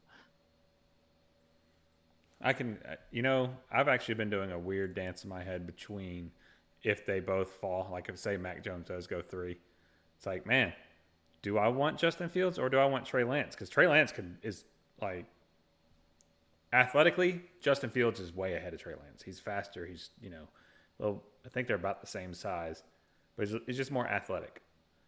Throwing the ball though, Trey Lance is not far off from Pat Mahomes as far as his arm angles, his ability to throw it on the move, and his deep ball looks so effortless. It is ridiculous. So like, as much love as I've shown Justin Fields, the more I've watched Trey Lance, the less I've liked Justin Fields, if that makes sense. And I can kind of see why San Francisco's going. Mac Jones knows the offense really well. Like, he's really good. He can do exactly that. But, like, Trey Lance, we can teach Trey Lance the offense. Yeah. So, if we I need to watch more Trey Lance. Yeah, you do, man. Sure. It's really good. Granted, it's only 1 year, but, like... Yeah. Well, he had 2. He had 2 seasons. Yeah, but, like, 1 year of, like, really good tape. Like, because, I mean... Before the season, me and you, Micah, I mean, you were the one that actually put me on Trey Lance before the season even started. 42 touchdowns, 0 turnovers. So, I mean... And he was where, at North Dakota State? Right where Carson Wentz came from. So, yeah. it's like... Hell, No, I'm But just playing. I'm just playing. I mean, 6'2". What is he? Like, 6'3". He's like 6'3", 6'4". Let's see. Trey Lance measurables. I mean, that's just like the fool from Coastal Carolina. Whenever he comes out, I think he'll be a #1 guy. Yeah, I mean, you can't like. I mean, hell, Zach Wilson went to BYU. It's not like it's Yeah. much better. Like, The hate on him. I've already established. hey, Trey Lance is 6'4", shorts and 227. And shorts and 6'4", t-shirts. In shorts and t-shirts, nobody looked better than Zach Wilson. And Trey Lance is like what, 3 years younger than Justin Fields. So you're getting Justin Fields is what, 23, 22? He's 3 years younger. How is he 3 years younger? Justin Fields is like 21, 22. So How would he be? Justin Fields 3 is years 22, and Trey Lance is 20. How is he Yeah. 20? How? He graduated at 2 years, 17. So yeah. So I guess so he's a more moldable prospect, perhaps. Right. You get another year with him. You know. Yeah. But That. I feel like, hold on, Micah, you've given your answer. It's my turn to talk. 2 weeks in a row, Micah. It's my turn. So, you know, if we were to go quarterback, that would be the way. But like, if we're staying at 4, as much as Kyle Pitts excites me, it just doesn't fix what's wrong with this team. It doesn't make us it makes us an elite offense. But can you protect Matt Ryan long enough? Can you run the ball with what we've done? On paper, how long have we been an elite offense? I mean, honestly, like, it's just more of the same. But if we draft Kyle Pitts, I'm not going to be like, damn it. Like, wow, that's going to be a lot of fun. It's going to be a lot of fun. But Madden. Yeah, honestly, that's my mind then shifts from, okay, we're not going to the Super Bowl this year. Madden's going to be a lot of fun. But I think we're all on the trading back train. Like, I'm willing to go back a little bit further than you guys, just because the further you go back, the more you get, and that gives you more leverage to trade back up in the future, or even in this round or this year. You know, because this is a deep draft to fill team needs. It's really good. So, You know, I was actually thinking about it, and I honestly, you know, Marco said he wanted Surtain. The more mock drafts I'm looking at, JC Horn is shooting up boards because people are starting to pay attention to all of the competition he matched up with. That Brett video is past perfect season. And I mean, dude is talented. Mm-hmm. Now, granted, I still like Surtain a little more, but JC Horn, his resume of guys he's guarded is just like, bro, good God. He legitimately had a college gauntlet worth of receivers he's had to guard man to man. And so there's a good chance he might be the first cornerback taken. He's damn good. I mean, he played in the SEC, so. Oh yeah, and then you got Surtain, and still, I think him and Surtain to me are arguably 1 and 1A, and then what's the guy from Virginia Tech? Virginia Tech. Damn, I dislike him so much I've forgotten his name. Bruh, anyway, yeah, like I saw, and somebody talked about, I've never seen as fast of a prospect at corner. And I'm Hall? like, all right, that's, huh?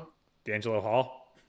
No. I like, here's when we were watching Caleb Farley, when we were watching with Byron, that's the one thing he definitely mentioned. Said this dude must really trust his speed because he stays his back pedal way too long, and it was just like he was literally like even with the guy before he turned around, and it's like, bruh, you must be fast as hell if you let a receiver get that close to you before you even turn around and start running. Yeah. Yeah, I mean, that's a pick that, you know, a lot of like Falcon fans are like, who? The people that haven't been paying attention. But yeah, JC Horn, once I started seeing people talk about him, I was like, let me watch some tape. And I was like, oh, he's a technical guy, and he's athletic, and he's a Georgia guy. Mm-hmm. We always let these guys get out of the We don't draft Georgia guys. Well, UGA didn't get him. He went to South Carolina. Right. What type of? I mean, Alpharetta High School. What type of prospect was he? I wonder. I don't know. But let's cover this a little bit, and then let's get into the break. I don't really want to talk about Jimmy Garoppolo. No one cares. He's gonna land on the Broncos. That's where he's landing. Yeah. Where do y'all think Jimmy Garoppolo is gonna go? You said Broncos, Micah. What do you say? He's gonna be a backup in Dallas. They're just gonna continue to get veteran, mediocre quarterbacks to put behind Dak Prescott. Pretty much. All right. Just a couple comments though. So apparently, you or Bryce wants to box Micah. Yeah, you don't want that. Bryce. No, he doesn't. Bryce, you got a long ways to go to box Micah. And they were also asking your height and weight, Micah, for because you were shitting on our man Orlando or something. I don't know, man. Oh, we're not completely out of the NFL yet, Marco. Okay. We got this one thing, but yeah, continue. Sorry. No, I was just reading the comments. And we'll get to one other thing, but so the NFL recently, we talked about in other episodes how they're allowing players to change their numbers to far different ranges what they're used to. They put out this tidbit here recently that if you're going to change your number this year, you will be required to buy out the remaining stock in the NFL shop of your jersey with that number on it. If you change it next year, then, they won't make you do that. But the NFL's like, all right, look, we're going to give you the ability to change this, but if you do, it's going to cost you a pretty penny. Because that's more so to protect their investment, that they pay probably pennies on the dollar for. These things are selling $200 a pop. And they're going to force someone to pay. Could you imagine, like, if Tom Brady changed his number this season, how many Buccaneers jerseys with that number are just sitting in the NFL shop? Like, someone like, if Younghoe Koo changed his number, he'd buy, like, 10 jerseys probably out of NFL shop, honestly. Yeah. But, like, works better for the kickers than, the third the NFL is like, oh, we don't even know what your number was. Sorry.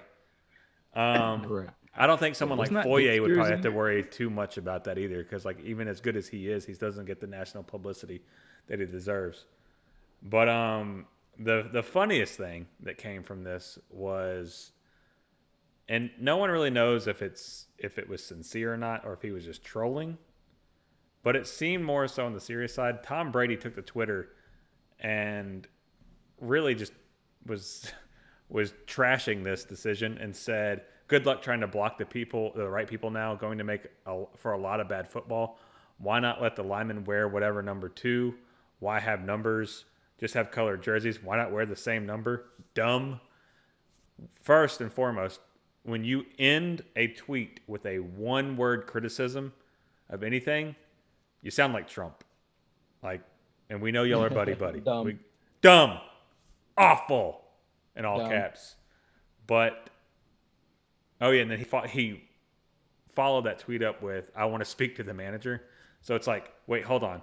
Are you being sincere here, or are you kind of picking at yourself for this being, a really weird thing to rant about? But Stephen A. Smith came on yesterday. Was it yesterday or today, Micah, that he did that and had some words to say? I think it was yesterday or the day before, one of the two. Yeah, and he was like, "Oh, No, it must have been yesterday. It must have been yesterday. It was yesterday. And when he said, I don't know if it's going to hurt anything or not, but if Tom Brady doesn't like it, it must be true, blah, blah, blah, blah, blah, so on and so forth. What do you, do we really care what Tom Brady thinks about this? If he thinks it's going to be bad, maybe it'll be worse for him. And so maybe I do like it.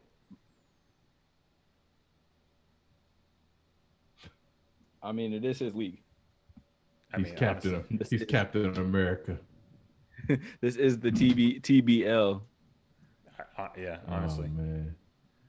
Oh, man. I don't give a damn what Tom Brady has to say. I'm sorry, it's not that big of a deal. After a game or two, you actually have game tapes on teams.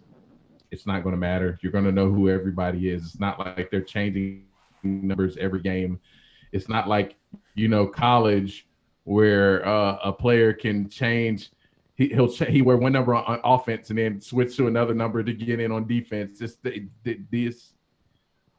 If you see a defensive lineman wearing number 2, what difference does it make? It's not like I'm gonna, if I'm an offensive tackle and a 310-pound D tackle is wearing number 2, I'm not gonna be like, oh crap, oh, what is this, safety? Oh my god! Looking around him, like this is a weird defense. Like, why is there safety on the line? Where's the D tackle? And why is the safety so much bigger? You gotta be kidding me. Turns around, looks at the quarterback. We're about to pass on him all day. Pancakes for breakfast. Oh man. But yeah, it's kind of a small thing. I thought it was kind of a middle finger to the NFL players by the NFL itself. To be like, look, yeah, we're gonna let you do this. I know y'all been wanting to do this, but you're gonna owe us some money if you do it, which is just really petty, man. Like I said, it benefits those kickers and like those guys who are buried deep on the, like, I'm a linebacker who's third string and barely making special teams. I'm gonna change my number to number 5. Well, you got to buy your jerseys out. Cool. I have 5 jerseys in the NFL shop. I'll buy them right now. Right. You just got to wait for your report. Just send me the report. I guess I wonder how in tune players are with how many jerseys they've sold. Pat McAfee was talking about, he had no idea, but every now and then like a $10,000 check would just show up, and he was like, "Oh, really? That was cool." So That's funny. People find Pat McAfee jersey. I mean, he said he had the number 2 most popular jersey at Dick's Sporting Goods for like a little while, and then obviously it kind of faded because he was really popular for that one big hit he laid, and then it kind of faded out. But he was always popular in Indianapolis, never nationally like he is now. It was such a big personality. Yeah, he was on the local radio there all the time, so people knew him there for sure. Mm-hmm. But let's wrap this NFL segment up here. And one thing before we do, I do want to say rest in peace to Geno Hayes, former Florida State linebacker and Jacksonville Jaguar linebacker. He played a couple other places too, I believe. But passed away at the age of 33 due to liver disease. Wow. When he went to go visit the doctor, they had told him that his liver, they diagnosed it as like an alcoholism liver. Like they're like, okay, you're a really heavy drinker. He's like, no, I just kind of drink socially every now and then, but that's about it. They're like, okay, well, you must be, real big on like the prescriptions that they give you in the NFL. He's like, no, I just do over the counter stuff. And he said he did that enough to where it actually, affected his liver and really set him far back. Now, he was prone to this and his liver was already a weak one, but people have to be careful with these over-the-counter prescriptions because they are still dangerous and they are still drugs, and they do take a heavy, heavy toll on your body because, I mean, especially former military members like myself where they just hand out Motrin for everything and large doses of Motrin. It takes a long time for your liver and your kidneys to flush those things, especially if you don't hydrate well enough. So, you got to think this is a guy who was at the peak performance, peak shape of his life, and passed away at 33 due to this. But it's 33. I don't know. Yeah, he was 33 years old, very young. Didn't quite make it to 34, but rest in peace to him. And it's just a really sad thing to see someone like that pass away. He dropped 60 pounds in the first 6 months after it started to kick in. So. It just really ate him up. Wow. And the sad thing is the news broke on this the other day, and coming public with it. And he's like, I'm going to, spend more time with my family. I'm going to do all this type of stuff, and then passed away 2 days later. So really sad. Before we go to the break, Micah, this is something that we get asked all the time. And let's see if you pick up as to why that is. But people want to know, where do you work and how many coworkers do you have, Micah? I work at a barber supply store called Atlanta Barber and Beauty, and I think there are 14 total people that work there. Do you understand why people are asking Small. how many coworkers you have? Cause I talk with my guys. I was talking to my coworker. There's only like three men that work at the store. It's all women. So when we talk sports, we gotta talk some sports. Oh man. All right. Well, let's take a quick break here, and then we'll come back out on the other side and talk some basketball. We will catch you in a bit, guys.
right, guys, we are back from the break. Thanks for hanging out and sticking around. I enjoyed that football talk. That was pretty good. Let's get into a little basketball, Marco. Oh yeah. Well, I'm actually watching Zach Wilson highlights right now, and I just watched some Trey Lance highlights, and Zach Wilson just so scrappy. He's a scrappy guy. Scrappy dude. Some of that, what I will say, I feel like a lot of the stuff Zach Wilson's doing off the fly here in these stuff are going to turn into picks on the next level. That's not. He's not going to be able to squeeze these balls in between coverages. Anyway, so we got the layup, aka the finger roll, aka jelly time, aka points in the paint. Yes, sirree. And topics. Let's wait till you do your little horn thing there so I can get my time.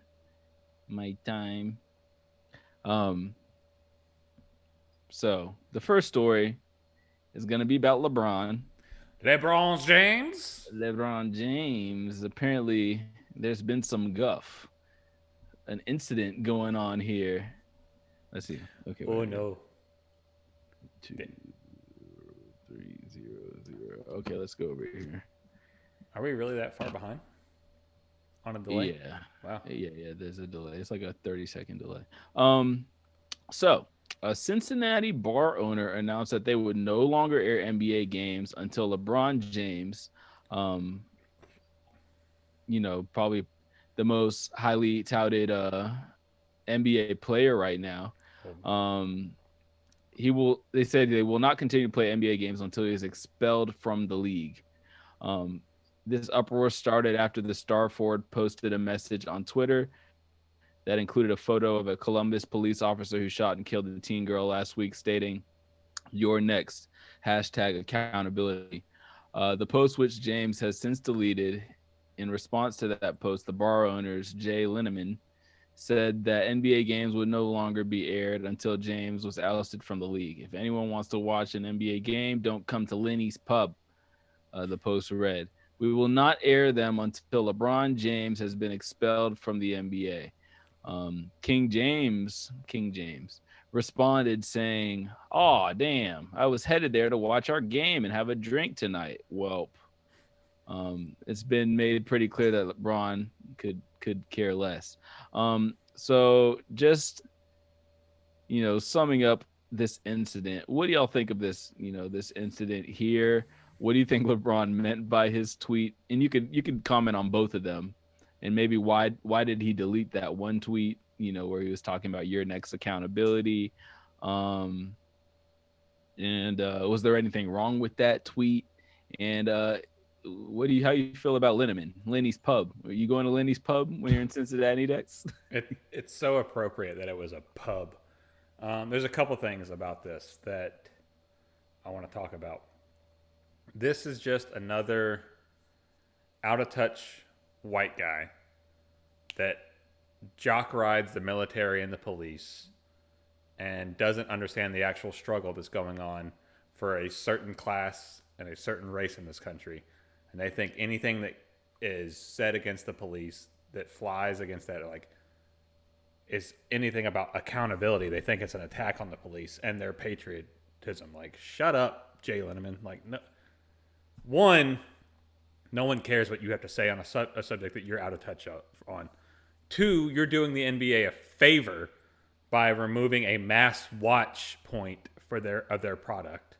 So you're removing a singular point and point of revenue for them, and then making it be redistributed to whoever was going there to watch NBA games, which it probably wasn't that many, because NBA fans don't go to pubs like that. I mean, well, they can. They just won't go to that one anymore. Right.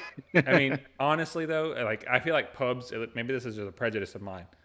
I feel like pubs are more of a football and soccer thing. Pubs, not like bars, not like sports bars, but pubs that are a focus on drinking. Isn't that the same thing, though? No. Yes and no. Yes, they both serve alcohol, and yes, most of them have TVs, but maybe it's just the naming of it, and I'm focusing too deep into the name of it because pub to me, literal. yeah. So that could be it. But anyway, you're redistributing, you're taking away a singular watch point and putting it elsewhere. But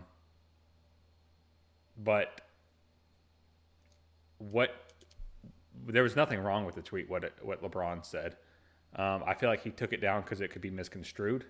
Because the "you're next" could come off threatening, depending on how it's viewed and what context it's held in or viewed in. Because someone could be like, "Oh, he's threatening the cop, like that he's next to be killed," but when in all reality, what he meant is "you're next to be held and justice will be served to you," is what he meant. Because that happened when Derek Chauvin. Yeah, Derek Chauvin had his conviction. And then they started posting pictures of the lady who shot the young man, instead of the taser. And people were like, "You're next, you're next, you're next." It was just a thing that, was going around. So shut up, Jay Letterman. No one cares. Like, you're not going to threaten the NBA with its most valuable player ever, the most marketable player ever, while active. Because Jordan's the most marketable player ever because of his shoe brand and all that type of stuff and just who he is. But no one cares. I don't care. The NBA doesn't care. Bruh. All right. First, I'll start with LeBron.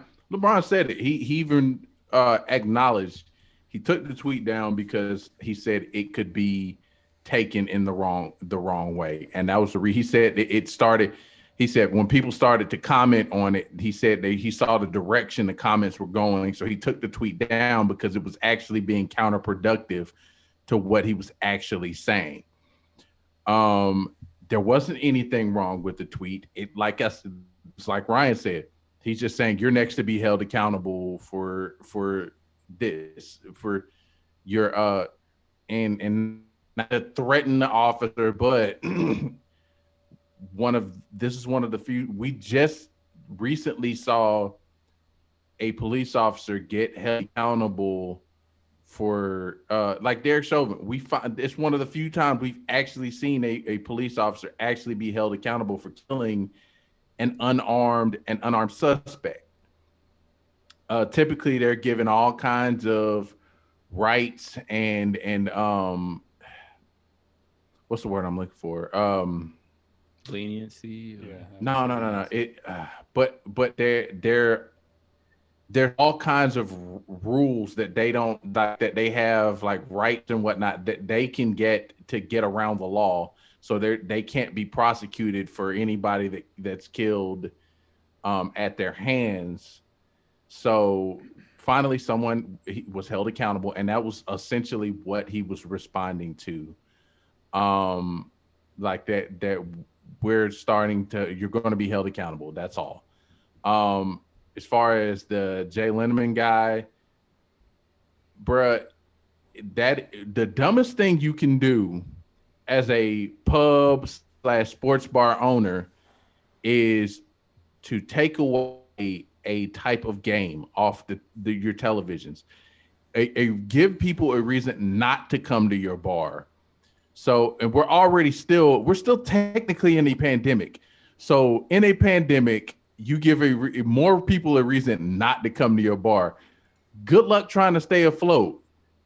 I'm not going to wish him any ill will, but it's the dumbest thing I've seen. It's like, bro, it's counterproductive to any kind of business model I've ever heard.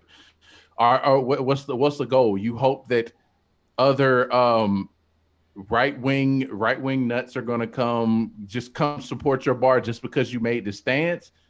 Like, bruh, I mean, you live in Cincinnati. I mean, there's not much in Cincinnati. Y'all got the Bengals. Y'all got the Bengals and the Bearcats. Other than that, I mean, any Cavs fans or any basketball fans that live in the area I guess they'll just stay at home now. buy beers at the gas station or the local grocery store and just drink them at home, because it's like, well, I can't go to Lindeman's no more. But like, also, real quick, also like, why take on LeBron? Like, it's like he's a media darling, and like it's a touchy subject. You're just damning yourself. But this is where we are in America. It's I don't want to see politics with my sports, but like these athletes aren't humans. Like they don't have opinions. Like they don't feel anything, and it's just this is my job. I can't say anything in my job. It's like, bruh, he expresses his thoughts, he expresses his feelings, his opinions. Okay, if you disagree, then fine. But to take this kind of stance, like, they're going until they extend. Do you feel like you putting pressure on the NBA? Because I guarantee you, they feel none whatsoever. They're not looking at, oh man, this guy's going to stop showing games on the TV because until we expel LeBron. Oh man, we got to look at screw that. Why would the NBA risk getting rid of, like you said, their most marketable player for this one guy who owns a bar in Cincinnati of all places, a place they don't even have an NBA team? It's like, nah, bro, hold this L. You gonna lose on this one. Yeah. So two things. The first, so I think that I guess the teen girl who was killed was in response to the girl with the knife, right? Yeah. So I mean, I feel like that's half the reason he took it down, because I mean, obviously it's wrong that anybody gets shot, but if you're still trying to stab somebody after the police, come, I think that maybe there's, some two-way, opinions going there. So I can see why he took it down. And not to mention, if you ever go and look at any of LeBron's posts, like when the Kentucky player, the Terrence kid died, if you went down and looked at his post, it was so bad. It was like every other comment was like, oh, did the police kill him? Oh, did the police have something to do with this, LeBron? I'm surprised you didn't bring up race, blah, blah, blah. So I'm not surprised that he deleted that, because even when he doesn't post anything related, his comment section is so toxic. It's crazy. So, I mean, I could see him protecting himself in that sense. It's the self-oppressed keyboard warriors. Or in the thumbboard warriors. Yeah, oh my God. So I mean, I can see him doing that to diffuse that situation. But yeah, in terms of this guy Linneman, it's funny that it's such a bad strategy to get national attention and have a bar, like give people a reason on a national scale never to come to your bar. It's like, how could you, we didn't even ever have to know about Lenny's bar. It's like, say for instance, he never said that, and you're in Cincinnati one day and you go in and you're like, oh, there's no basketball on in here. What's going on? But now, oh no. But now before you ever even go in, you'll be like, right. Before you ever go in, you'll drive by and you'll be like, oh shit, that's Lenny's bar. Let's not go there. Like, why would you give people a reason who don't even know your bar to not come to your bar? It doesn't make any sense to me. Bruh, this totally reminds me of Bill Burr when he did his bit about the how the N-word is coming. And he talked about this one guy talking about Terrell Owens, and he's like, I don't even know Terrell Owens, but I love the guy. Because I could just imagine now every time Terrell Owens says something, this guy is sitting at home, fucking asshole, kicking his TV stand. I can see this guy every time LeBron comes. This ungrateful bastard. I hate him. Somebody watches this post like, hey, can you turn the NBA game on? God damn it, no. Oh my God. You saw the sign on the door, no NBA, god damn it. No handball association. Like, wait, whoa. Damn, Jay. Oh, man. I was just trying to have a beer and watch a game, but I guess I'll go next door. It's like, it serves you right for liking that damn NBA. But yeah, what a loser. So I hope his business goes out of business fairly soon. I read an article that he said they've never been busier. They've never been busier since that? Well, I guess we had to take his word for that, but right. maybe compared to the rest of the COVID year, they've never been. We used to have two people. Now that people have vaccines every other day. They were coming back anyway. I mean, that's just like Micah said though. Like any reason that you can get people to come into your bar. So like, what else? Would I guess they putting baseball on TV now? I don't know. Well, I forgot they have the Reds. I forgot about the Reds. They have the Reds, but that's not much to look forward to in Cincinnati. Since he's a baseball team, and I think they have an MLS team too. So maybe Lenny has a strategy here. Oh god, we just beat him. He's like NBA season almost over anyway. The Bengals will keep us alive. Well, anyway, moving on. So in other funny news, and this is another LeBron-related story, simply because this player will always be associated with LeBron and his Rat Pack, Kevin Love. So we obviously can't show it on our show because we'll immediately get flagged, but there was a hilarious play that happened last night. The Cavs were playing the Raptors, and I guess Kevin Love, in one of his few minutes that he plays, he got really frustrated at a call that the refs made. So he goes to the baseline and he's waiting for the inbound pass. And when the ref routinely throws you the ball to inbound it, he sort of bats it down, just like, oh, F this ball. And it goes back out. The Raptors get it and they pass it right onto the key and hit a three. So Kevin Love apologized to the Cavs, just good hustle. And the coach was incredulous about him doing this, and I believe he got benched for the rest of the game. So, I mean, there's not much to talk about on that, but if you get a chance, you should check that out because it's hilarious. I'm watching it right now. And also, you seeing it? Yeah, you might have heard it for a second when I brought it up because Twitter was not muted, but yeah, go to the Toronto Raptors Twitter, y'all, if y'all want to see it. That's some high IQ ball right there was their tweet. Nah. It's ridiculous. Like, yeah. Oh, I want to say one thing about the whole Lenny's Pub, whatever. Mm-hmm. If we get a sponsorship within the next year or so,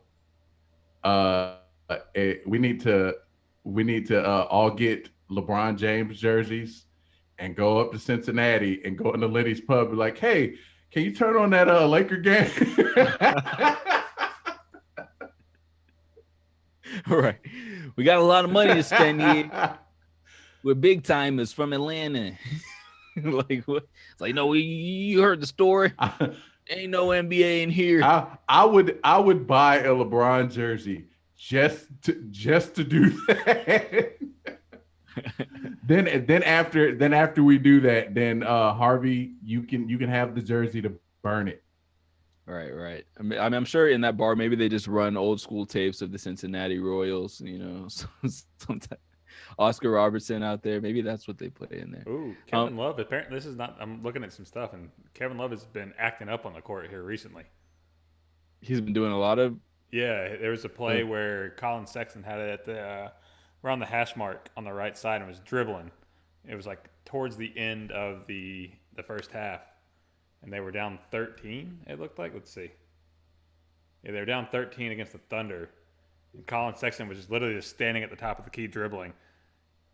Love was on the right block, and then it was like throws his hands up like, "What are you doing?" And then walks out to the top of the key, demands the ball from Colin Sexton,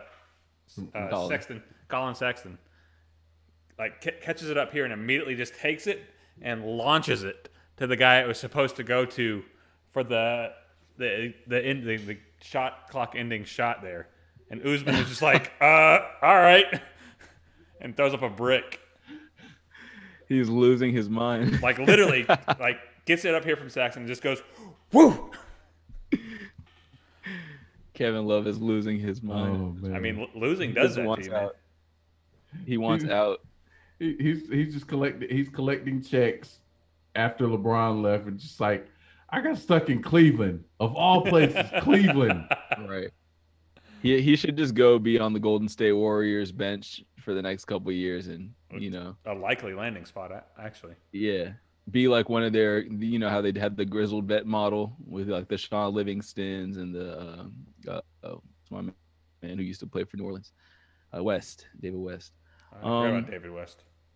Right. So in other NBA news, the Wolves, the Timberwolves, one of the worst teams in the NBA this year, swept the best team in their season series, 3-0. And it's crazy. When I read this, it was like a little shocking because they only recently just started being okay, like decent, when they got all their pieces back. So that means that they beat the Utah Jazz when they were losing by Awful. 30 a night. Well, that is crazy. Um, let me say these other two, then y'all can comment if y'all want. So CP3 had actually ended the Knicks win streak. I think they were 9-0. 8. That was their And then 8-game not streak. okay. It was Was an it? 8-game win streak. So now, No, I'm and sorry, I it was 9. think they won again because they're 9-1 in their last 10. And then the Spurs have halted the Wizards streak at 8, and that happened last night. So, what do y'all think of these? Like the Jazz, obviously the Jazz are playing without Donovan Mitchell. The Phoenix Suns are really good, and the Knicks are, middling. What do you think about some of these teams going on streaks? Some of these bad teams going on streaks, especially some of these in the East where they're chasing for playoff bids. Do you think that we should be worried about like the Knicks or the Wizards? Obviously, we don't need to worry about the Wolves because. So the question was, what do we think about these perennially bad teams going on streaks? Yeah, some of these bad teams going on streaks, and even though they were snapped. I would say you definitely have to worry about the Knicks. They play damn good defense. Julius Randle is just going off. He's out of his mind this season. Obi Toppin will never catch an alley-oop, though. I don't know if y'all still see what I sent to y'all earlier. Yeah. I lost you. I didn't hear anything you said. Oh, I said Obi Toppin was literally on like the ball's at the top of the key, and Toppin was, is it Toppin or Toppin? I've heard both. He was on the right block and like I don't know. Right corner to right block. He was just going back and forth like, oop it, oop it, oop it, oop it, and like it for like literally the whole shot clock, and then finally like final box out. But he was wide open. They easily could have lobbed it to him. Said he would have got lost grades on 2K for excessive call for pass. I'm open. Throw it up. I always got that. They always called me a bad teammate. I'm wide open. It's like, no, you're double team, Marco. Give me the ball anyway. But what tripped me out with that Obi Toppin play was at one point somebody rotated down on him. He shoves the guy out the way. It was like literally sends him flying across the key. Get out of here. Throw it up. I'm not afraid of the Wizards, was... but I think the Knicks are something to worry about for sure. Yeah, especially if we're not at full strength. Yeah, they're going to be a tough out. Me, purely for pride, I ain't afraid of neither one of these teams. Hawks are going to be fourth place. I saw a vision in a dream. My mom told me Hawks will win fourth place. Okay. Hopefully people get that reference. Here's the thing. The Knicks identity, Tibbs has really changed the Knicks identity. They're a lot tougher. Like I think Marco, I think you referenced it. They look like kind of like the 90s, or was it you, Ryan? They look more like they did in the 90s. Okay. Yeah, they do have a more gritty a feel to them or whatnot. But I still don't trust them.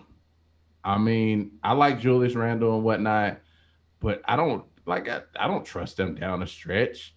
I don't trust Thibodeau down the stretch. I mean, there's a reason he's jumped around job to job because, offensively he's a great defensive coach, but offensively their scheme and they're not that impressive. He's never been a great offensive coach in my opinion.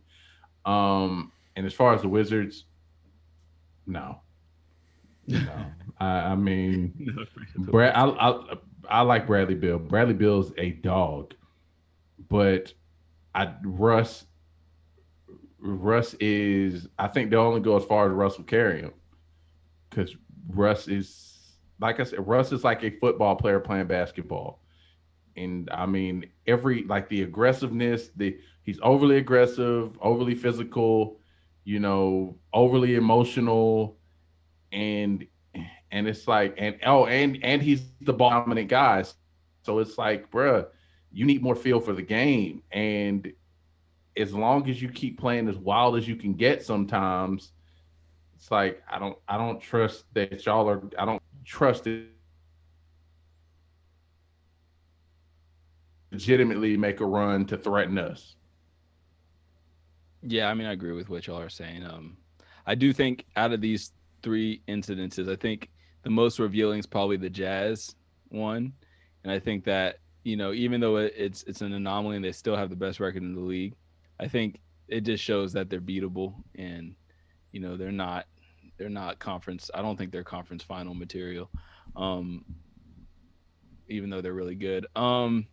Yeah, the Knicks, I don't think Julius Randle's style of play and the way that they play, even though they're really scrappy and they have good pieces, I don't think just feeding Julius Randle the ball and just having him go to work is going to work in the playoffs.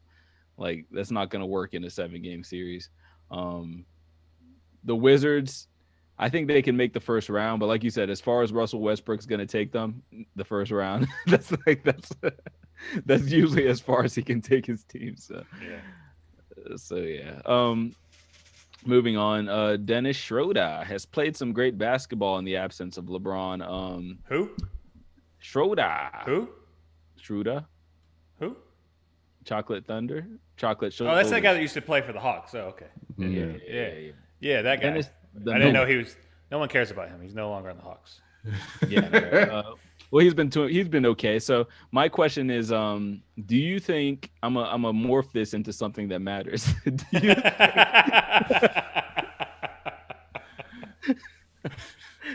Do you think that the Lakers bench is better, or not even bench, but supporting cast is better this year than it was last year?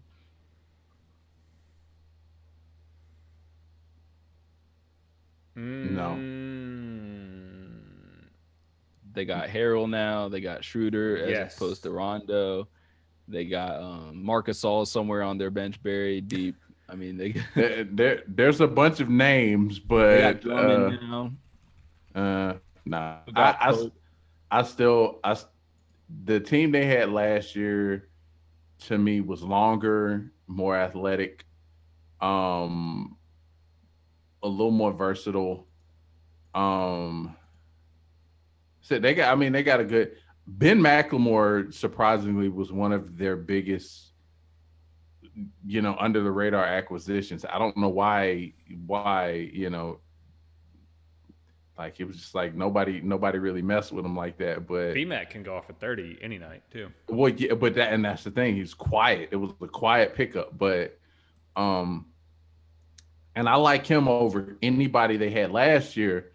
But I still like Dwight Howard and Rondo and McGee. Dwight Howard and McGee over Marc Gasol and Drummond. I was about to say over Drummond, bro. Drummond's a fucking beast. Drummond lost a toenail like the first day he played. I mean, still better than Dwight without a toenail. You could take his whole toe and he's still better than yeah, but I mean, it was what they defensively, what they provided. And because that was really what was the biggest thing for them last year.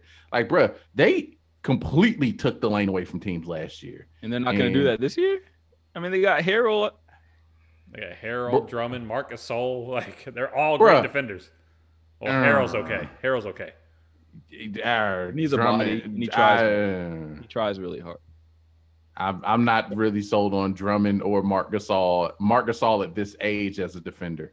And Trezel's not going to come back, bubble shape, come in bubble shape like he did last year. Right. At 15 minutes. It's like, coach, I can't. Look like a fish out in the water. Once he hit that 15-minute mark, it was like he got so flustered and mad he had to call Luka out of his name. He's Bruh, bruh, I'll never forget in the bubble where he played, like he hit that 16-minute mark and he was so winded he just walked off the court. It was like, what are you doing? Trez, where are you going? I'm leaving. I'm going home. Like, just wait 2 rounds. Just wait around. We're going home anyway. Oh man. Ryan, so what do you think? I think this team is far better. Like, I get what Mike is saying. Like, Dwight is a really good paint protector. He's the idea of Dwight is intimidating down there. I don't think he's nearly the paint protector that he used to be. Like, and to hate on Marc Gasol, former Defensive Player of the Year, Marc Gasol like that, Micah, even though he's lost athleticism, offensively he's not going to give you what he used to. But like defensively, he doesn't miss rotations. He's still really smart. Drummond's still a pretty good paint protector. Harrell's going to try. You still got Anthony Davis. But what you have now on the Lakers is shooting and versatility on the wing. And you have a guy at Dennis Schroeder who can give you points from the one. You still got Kyle Kuzma, who's just okay. But you got one of the guys that's so underrated that they picked up from the D League is Talon, what's his name? Horton Tucker? Horton Boy, Tucker. Talon's a beast. Yeah, he can give you 20 on any given night. Talon is a beast, man. Wes Matthews, who knows if he's ever going to show back up. Like, Wes Matthews is last year's KCP. Right. So you're like, well, KCP's still KCP. Though. Well, yeah, that's the thing. But KCP's a little more consistent this year.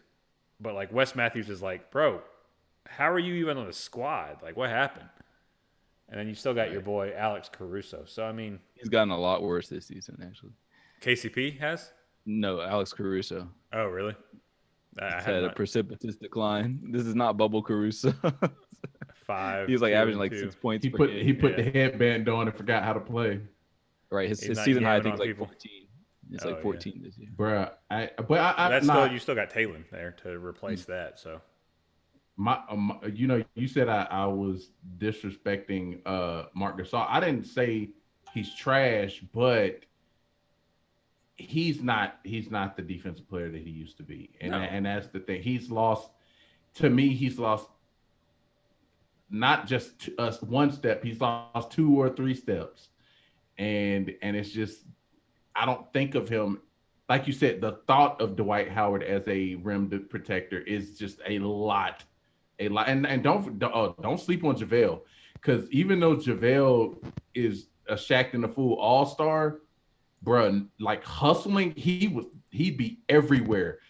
There are very few bigs, especially as old as he is, that can run the floor like JaVale. He could definitely move for sure. But he's like Trezor, where even not being in shape because of his asthma, he can only give you like 15 minutes. Yeah, I mean, but that's true.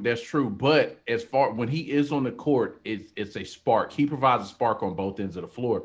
That's and he's not playing as absent-minded as he did in like his Wizard days and his other team days. He in Golden State, he legitimately learned a lot about basketball and became a much more efficient player. As absent-minded as some of the clips we watched on our Fish and Grits React video, which you should check out. Yeah. Check that out. It's not out yet. But yeah, don't check it out yet. So yeah, but coming soon. but yeah, I that's where one of the biggest things. Not to mention, in the bubble, Rondo took his game to another level, and a level I haven't seen him return to. Like he learned how to shoot in the bubble, and then like hasn't learned how to shoot since. He forgot how to shoot. Every NBA player can shoot in an open gym, and that's pretty much the environment they were playing in. Ben Simmons still can't. Ben Simmons I don't care. There, he wasn't even in the bubble. Yeah, he's talking about wasn't he hurt or something? I've seen Ben Simmons in open gym. He still can't shoot. He still doesn't want to shoot. Well, let me say it like this: I wholeheartedly agree with Ryan. This team is vastly better than it was last year. I mean, you got Dennis Schroeder is like a million times. I won't say a million, but he's so much better than Rondo right now. It's not even funny. And I know that Rondo, he doesn't have the playmaking ability Rondo does, but that's what you have LeBron there for. I mean, he's the point forward. Like LeBron plays best with point guards who can score. You know what I mean? That's his MO. Then in terms of defense, I mean, you got Drummond, you got Harrell, you got Gasol, who's sad about being on the bench, but he's still on the team. You got it's like all this length. Then Horton Tucker. I mean, he's probably the worst defender. But then you got guys like Matthews, McLemore, Caruso's a great defender. Caldwell Pope's a great defender. Kuzma is even a good defender. Like that team is long. They play defense. I don't think any other team stands a chance. Like I think they might win this championship in 5. Even if they play Brooklyn at full strength. Like because if you look at the opponent's points this season, so surprisingly enough, the Knicks are number 1. The average, I think they allow like 102 points per game, but the Lakers are number 2 at like 104. The Nets are all the way at like 114 points per game. They're like on the lower half of the league. So they look really good in these games. When it comes to a series, I don't think they have much a chance against this Lakers team. Is vastly better than it was last year. It's just the bigs are going to be the difference in that series. Like they're going to absolutely attack DeAndre Jordan. Like he won't be able to be on the floor in that series. They just won't allow it. Right. Like how are the Nets going to get rebounds? like they're LeBron is like everybody's like 6'8". Like Kuzma is LeBron, AD, Andre Drummond. Where are they going to get their rebounds from? Right. Even Dennis Schroeder is a long point guard. Like he can get rebounds too. It's like I just don't see how the Nets. I don't see how any team can beat this Lakers team. When DeAndre Jordan fouls out or can't play anymore because he's just ineffective, they're gonna throw Blake Griffin out there at center. Right. Hey, look, y'all joking, but watch, Blake Griffin is going to show every piece of game that he held from Detroit. It's going to be like 2015 Blake Griffin all over again. But even in 2015, Blake Griffin wasn't like an elite rebounder. Right.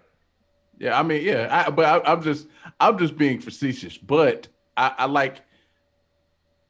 still think I hear what y'all saying, but I think I don't know. I don't trust certain parts of the Lakers. You know, I think maybe LeBron is going to be LeBron, but AD maybe being out for so long might hurt his consistency. When he comes back, he might be a little rusty, but I mean, he's back already. But I mean, it's just, I don't know. Chemistry, I don't know. It's just for some reason I don't feel like this is a repeat thing. I have a feeling in my gut. I can't feel any other way. But I will say this: that team last year that LeBron had was good. Don't get me wrong, but I think they got extremely fortunate in their matchups because I mean that Miami Heat team was probably the easiest team they could have possibly played. I mean, in terms of all-stars, in terms of Hall of Famers, if you really just look at that team objectively, it shouldn't have gone 6. Well, honestly, I thought if the Clippers could have gotten past the Nuggets, the Clippers would have been a much better matchup for them last year. Right. They were a much tougher matchup for them last year. But it wasn't meant to be. So moving on. So after doing a trial run of the play-in tournament to determine the 8th seed in both conferences last season, blah, blah, blah, in the Orlando bubble, the NBA may be looking to adopt this format permanently. Entering this season, but we obviously know that they have this whole play-in tournament. So just real quick, do y'all guys, going forward, would you like to see this play-in thing stay? Would you like it to be a permanent addition to the league, or do you think it should go back to normal when it's 82 games again? I mean, to an extent, maybe. I mean, you know, maybe.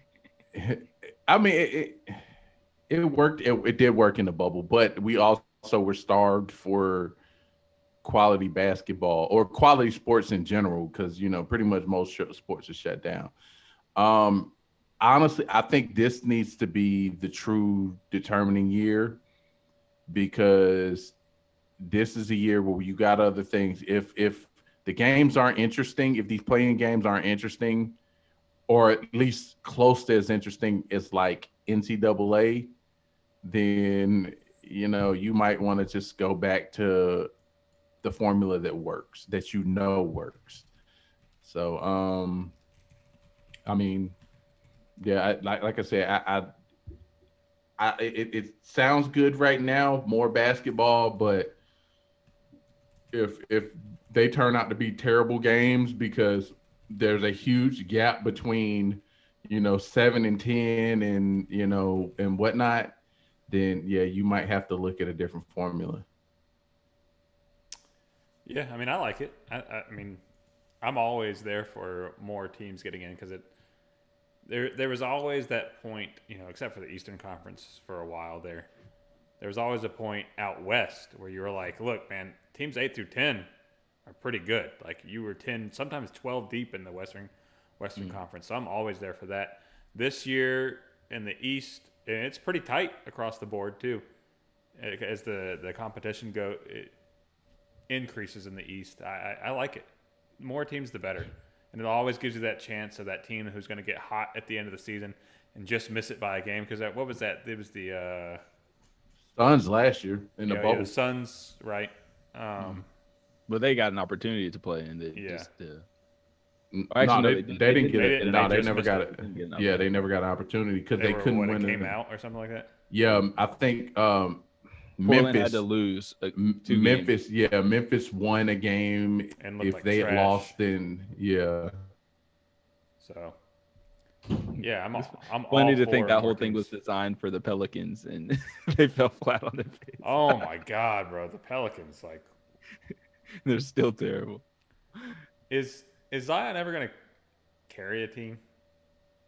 No, It's not. Yeah, I mean, he could, just not that team, because they built it so, like as Micah said from the beginning of the season, they built that team so poorly that him and Brandon Ingram play the same position pretty much. Like, they both want to play point forward, but with them both trying to do it, it just doesn't work out. But Zion, if you build a team around Zion where he can be that point forward, I think that they'll at least win.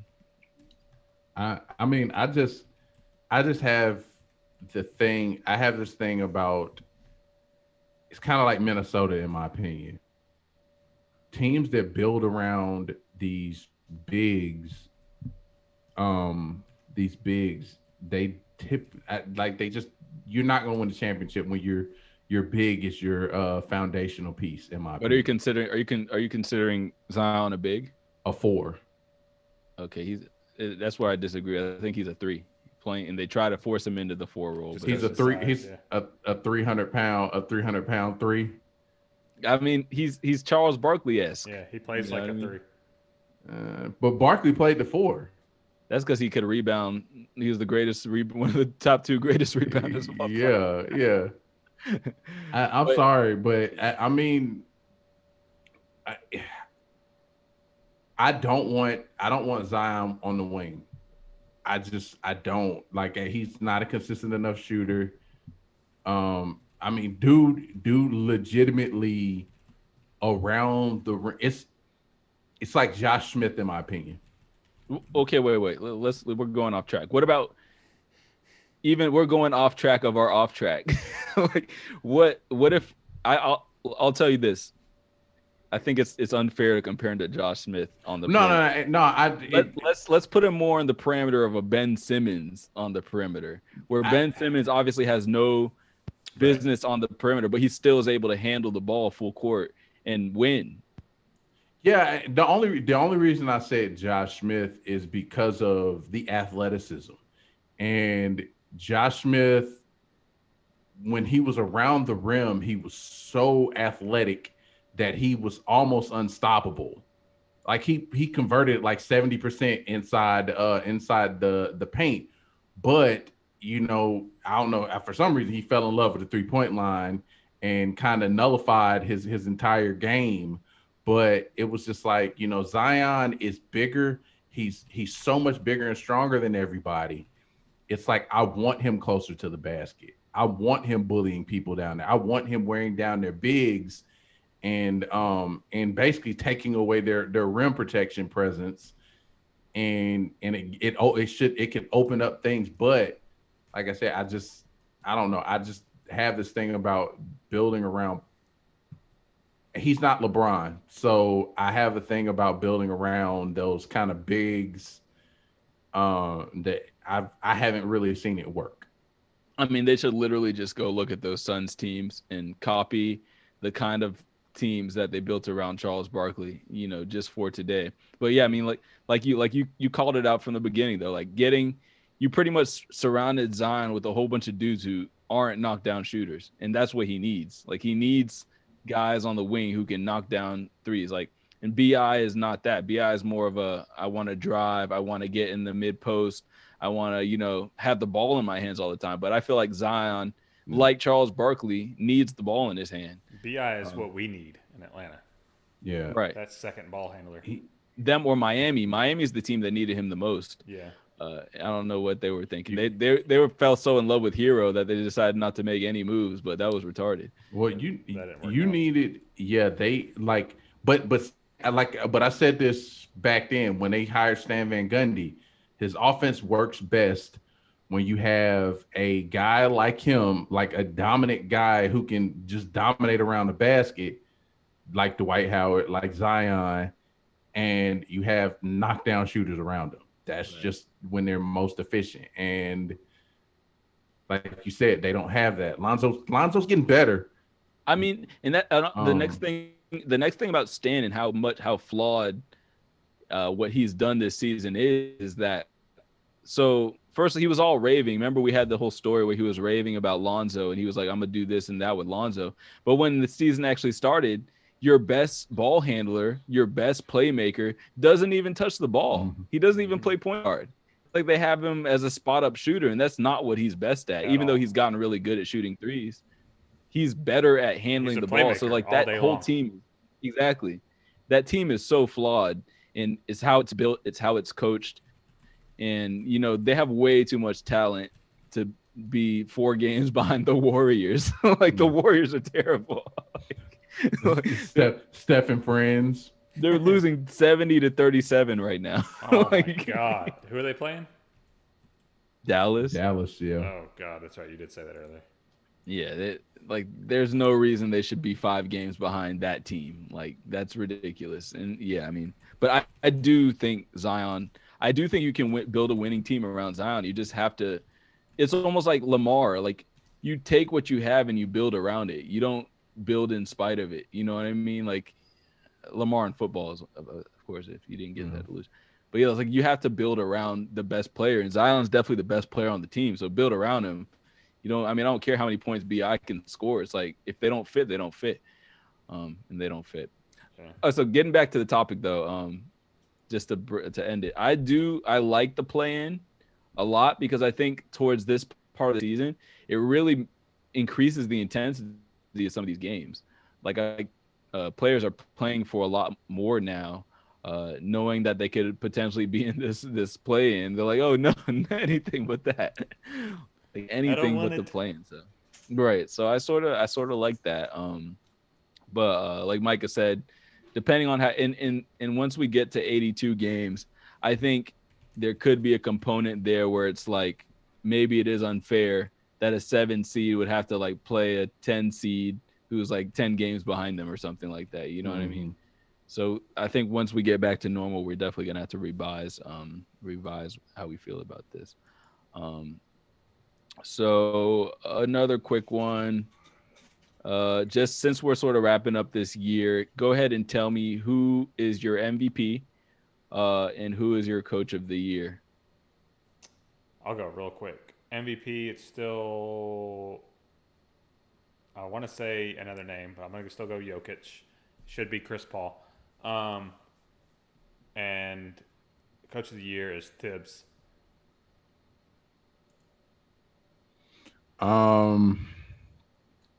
I say MVP is either Joker. Yeah, I'm gonna go Joker. Chris Paul will never get my vote. And Coach of the Year. Yeah, if the Knicks still play for, if the Knicks wind up winning the 4 seed, which I'm say 5th seed because I think the Hawks are going to 4 seed. Tibbs, you gotta give it to Tibbs because that's a huge turnaround from that Knicks team from last year to this year. For me, MVP. It's like I feel like Embiid. I would pick Embiid, but he's missed too many games. I just think by proxy, it's probably going to be Joker. I mean, he has the best stats. Even though like I'd pick Steph, but he's not going to sniff beyond that 9th seed. He's not going to get out of that 10-9, that 10-9 area. So I can't say him. So yeah, Joker. Coach of the Year, I'm going to say Monty Williams. Like, I mean, I want to give Chris Paul credit, because he deserves it. But for Coach of the Year. No, not Chris Paul. Oh. Monty Williams, the coach of the Suns. Yeah. I think he deserves it. Yeah, that's true. Yeah, like he and obviously the Knicks, the Knicks are doing what they're doing, but that's in the East, and you know what I mean? So it can be discounted. But I think what Monty Williams has managed to do this season and what he was already sort of doing last season. I actually agree with that because I couldn't remember his name, so I went with Tibbs. But yeah, I think from the bubble to now, that Suns team has it's complete 180 degree turn from where they were this time last year. Hell, even our boy Nate McMillan though could be a candidate if he would have been here longer. Yeah, he could. Like I said, but he had minus 20 games. If we didn't waste all that time with Lloyd Pierce at that. Right. Oh God. Matter of fact, if we had started with him and Nate at the head coach, we might be in the 3 seed right now. No, not even joking, because if you think of a lot of those games we blew like 8 games. Uh-huh. So if we even win half of those games, we're sitting at comfortably. The 3 or 4 seed. Bruh. I mean, so let's see. Yeah, we would be 38 and 24 if we won half of those. Right. And that would put us where? The 3rd seed? 3 seed, tied with Milwaukee. Yeah. So I mean, we're right there. But yeah, it is what it is. So just in wrapping up with just general NBA news, the Clippers have signed Boogie for the rest of the year.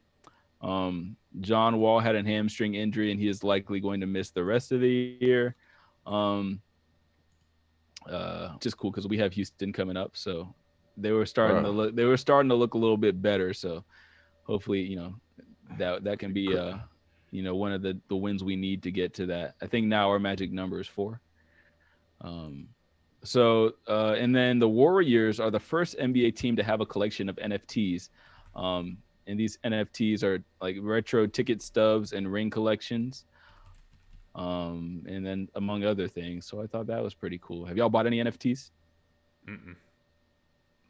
With your Ethereum? Do you own any Ethereum? No, I sold all my stuff a long time ago, and I've hated myself ever since. Okay. All right. So moving on to the Hawks talk. Despite a flat loss last night to the horrible Detroit Pistons, and adding 2 more injuries to our season, which has been a comedy of errors, we are still currently 5th in the East. We're tied with New York, but since they swept us this season, they obviously have that tiebreaker. So with the way that we performed against the Heat and the Bucks, 2 games which we were 6-point dogs, have you reevaluated the way you feel about us staying out of that play-in tournament? And then also consider the fact that the Heat and the Celtics have started to look pretty bad in their last couple of games. What y'all think? Have I reevaluated it? No. I want to play up and get that home court advantage if at all possible. I don't want to be playing on the road because Atlanta fans show up for playoff games. That's what we do. So the fact that State Farm will have fans in it. It's been loud. Those games that fans have been. Those 3,000 people that they're letting in. They've been a ruckus 3,000 fans. So no, I want to stay out of the play-in as best I can, and I want to play up and take a 4 seed and get home court advantage for sure. I remember last week you did say that you weren't worried about us losing any ground though. So yeah, I understand you saying you're not reevaluating. Yeah. Micah? No, I will not waver from what I've said. They will win 4th place. Last week you said we were going to be in the play-in though. So you've already wavered. I will not waver from what I said earlier this episode. No, I did not say we were going to be in the play-in. You sort of did. No, I didn't. I said I don't think. I said we'll go like 8-5 and we'll stay out of the play-in in those last 13. We're gonna have to run that tape back because I don't think that's what you said. I'm gonna take your word for it though. Go back and roll that beautiful bean footage and see what I said. That beautiful bean footage. Yeah. So it's definitely made me reevaluate where I think we're gonna end up because as soon as Trey went down, and now even that freaking Herder went down and be good. Everybody's going down, man. It's just God. Dang, it's so frustrating. The question is, where is Chris Dunn? He's here. He played last night. He played. And that's the funny Where's part. Cam He Reddish? finally came back. Yeah. Okay, well, I have Cam Reddish news down here. But so the fact that Dunn came back and then we lose 2 more people, it's just like, when does it get easier? It's like I really do feel like I love Nate McMillan, but he's sort of cursed.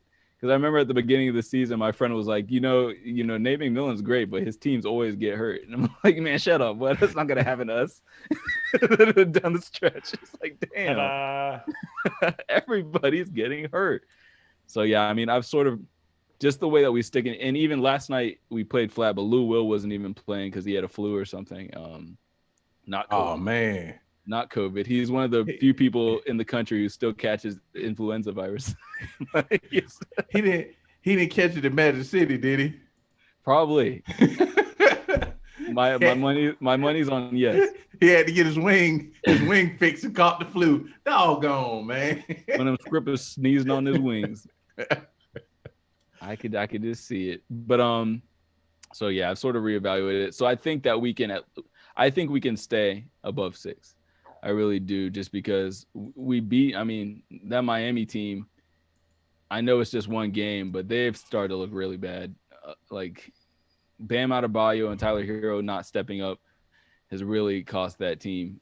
Jimmy Butler's trying his best, but he really can't do it. And then the Celtics just sort of look disinterested. Brad Stevens is sort of like getting exposed for, not necessarily being the greatest coach. And yeah, so I think we can stay. I think we can stay at least out of the play-in. Home court, I don't know about all that, but yeah.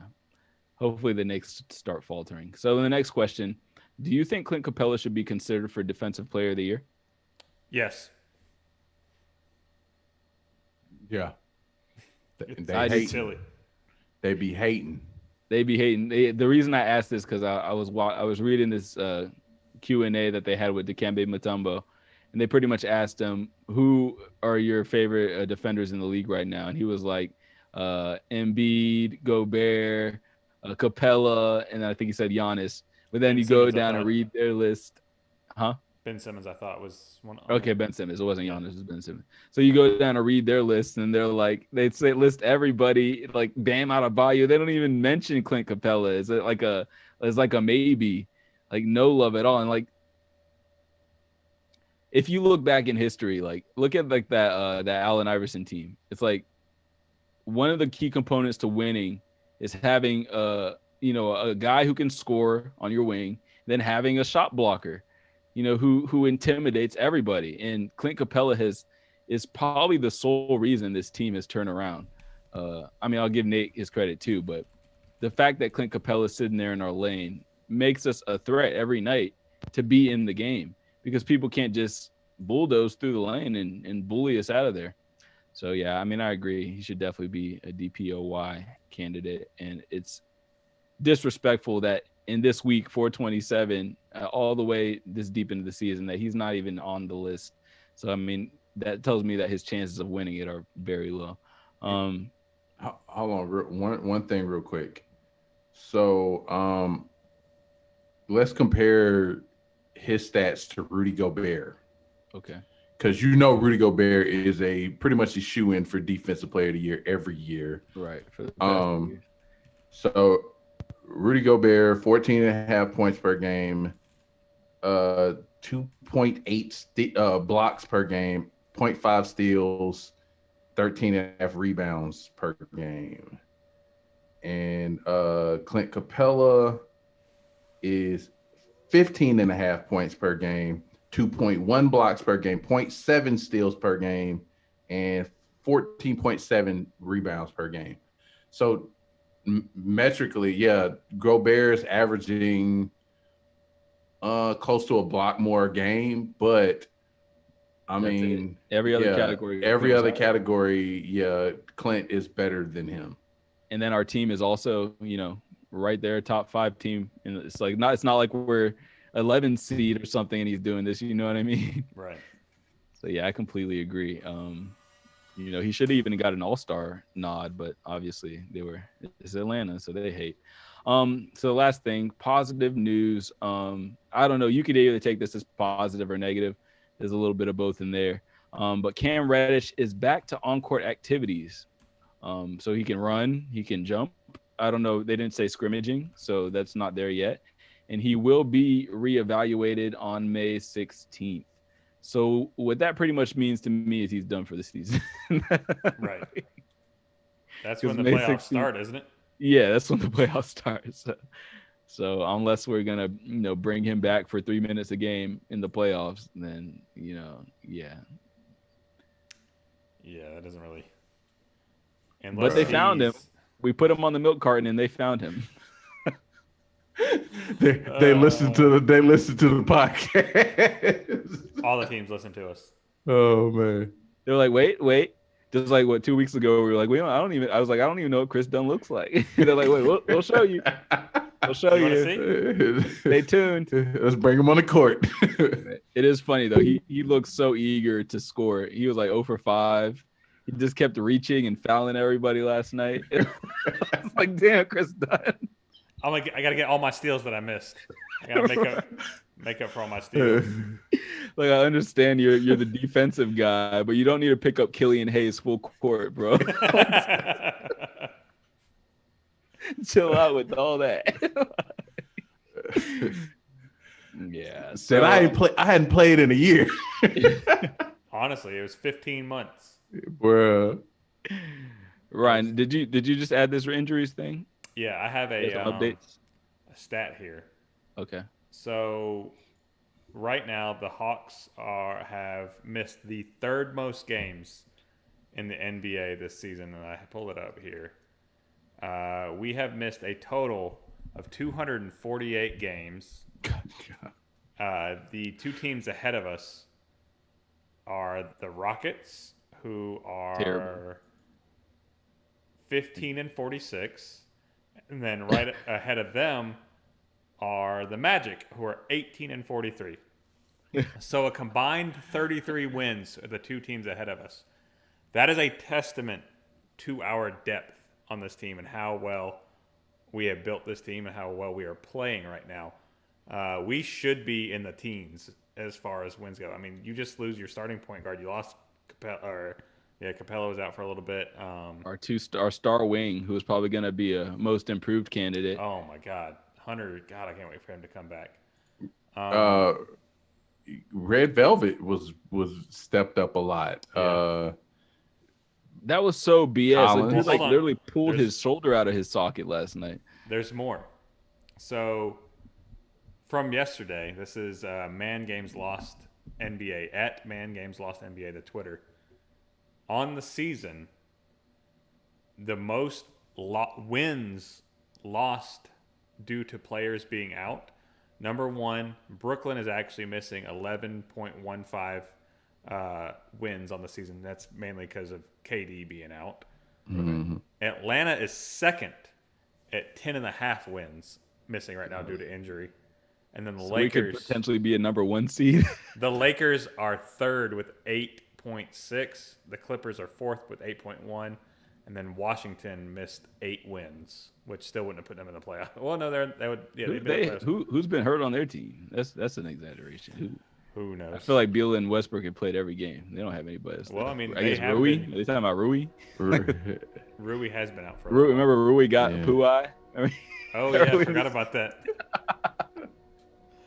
I just want to say this one controversial thing, though. It's going to be controversial because I'm probably going to be one of the only people that think this.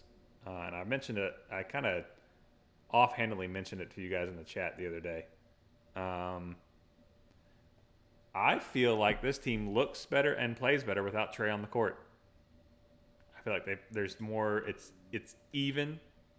The offense flows a little bit better. The defense certainly looks a lot better, though. I'm not saying that we would be a better team. Hot stinky take, because all the games like that Milwaukee game. We're 5-1 without him, though. Yeah, but 4 of those games were against terrible teams.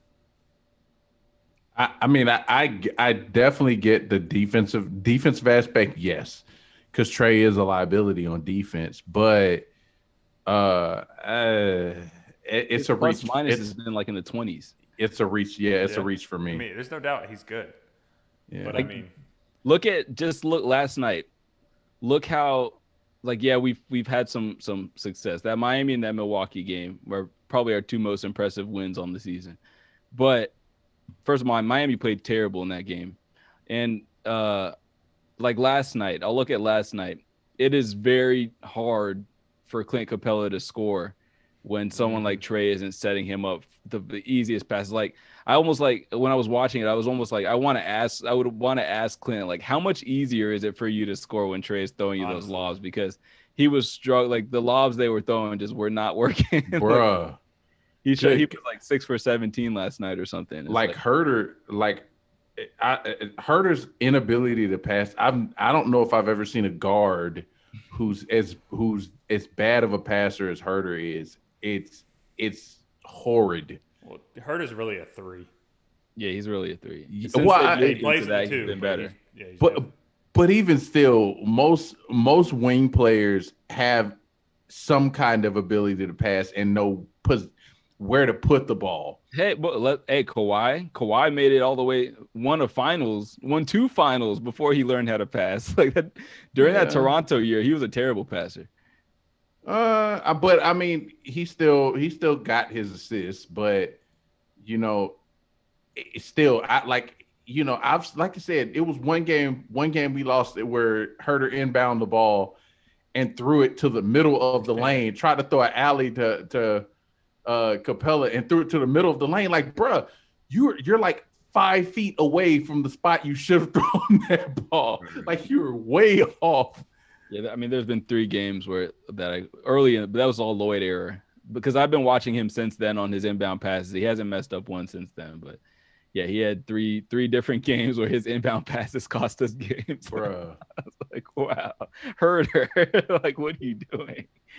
But yeah, I love Herder, but yeah, like I said, his just passing, and I won't say his awareness because he sees it, but it's just the positioning of where he throws the pass. It just sets people up to fail.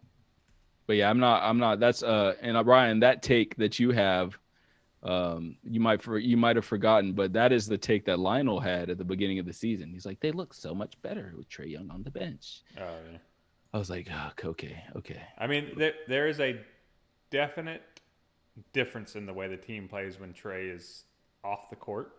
And where I see it the most is at the wing players. They look more active and engaged in the offense. Well, I would attribute that to the fact that Bogey is more aggressive, and that's really the main difference. And I guess I mean, but he's pretty ball dominant since Trey hasn't been there as well. I mean, he just doesn't necessarily have all the amazing assists, but he's dribbling a lot. And he's become I mean, our but point I guard. see what you're de saying. facto. I see what you're saying, but yeah, I don't necessarily agree at all.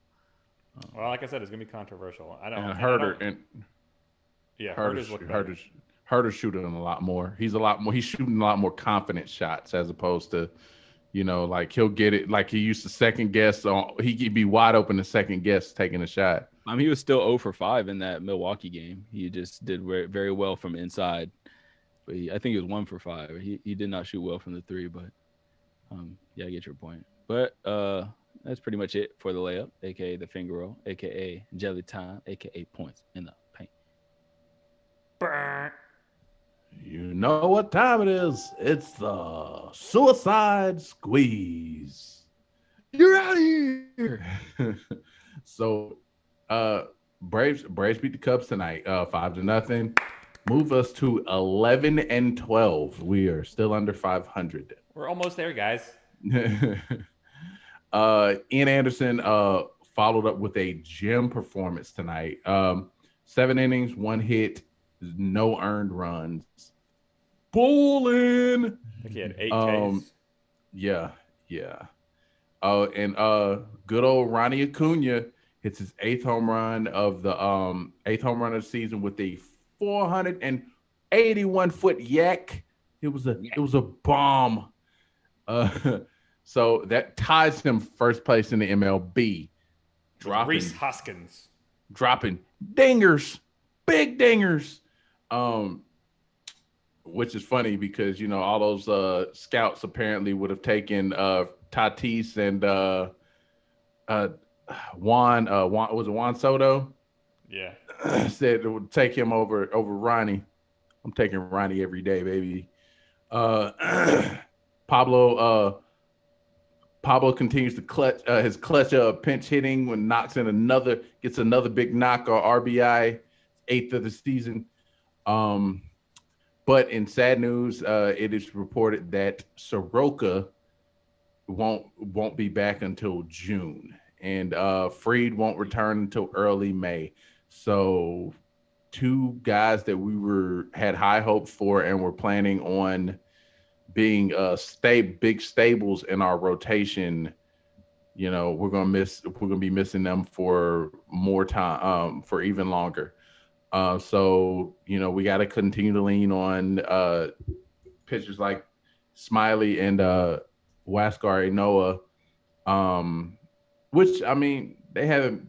Smiley has been shaky, but Enoa it's been okay. He's been surprising. He's definitely gotten better from the past. It looks really good.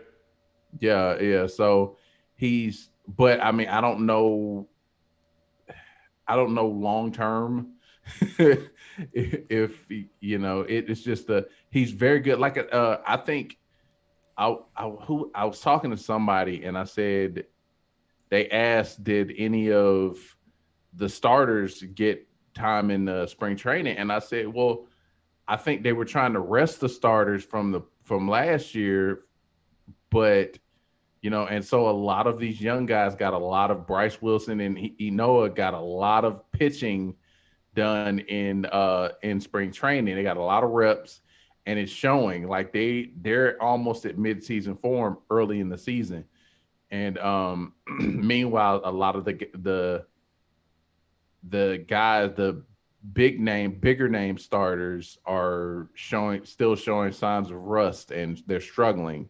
So I mean, hopefully those guys get it together. Other than that, how are we in the what's our division looking like? Mediocre right now. Yeah.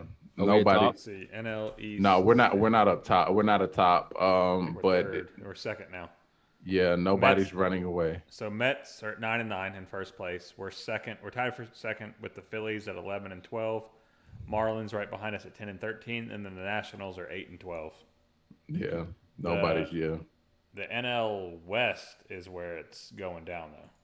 Padres and Dodgers. They're beating up on each other. Let's see. Their records right now are Dodgers are 15-8.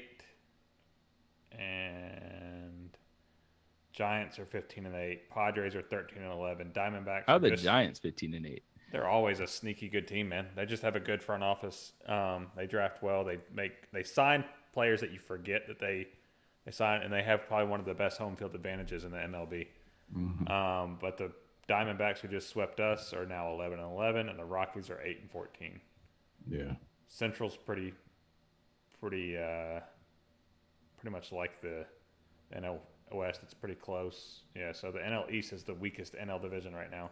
Mm-hmm. Right. And the prognosticators were thinking we were going to be one of the better divisions. But, I mean, there's still time. Well, I mean, when you have good divisions, that's what they look like. They're pretty close from top to bottom. Right. So once we start seeing us play these teams outside of our division, and especially interleague play, that's when you'll see these divisions really shine. Mm-hmm. So, but that pretty much concludes the Suicide Squeeze. Yay. I don't really got much anything else. We will, like I said, I'll be putting up the other episodes. I didn't think we were gonna go this late, so maybe not tonight. But Want to do a lightning round? I think, by the way, Atlanta United, I think, got waxed up tonight. yeah, we got smoked 3-0. Yeah. But we don't know anything about lightning soccer. But you wanna? I mean, y'all want to do a lightning round real quick? Yeah. So I was asked, a friend of mine posted something on Facebook, that made me think of this. If there was one show, if you had to choose a show that you could bring back for a show that ended that you can bring back for one more season, what would it be? Ooh. Is it like a remake season or just like in general? Like I want to watch another season of it. Just in general. Oh, I got one already. Marco, you got one? Yeah, say yours first. Go ahead. Game of Thrones. That was actually they're doing a prequel. That was actually a pretty common one. What about you, Marco?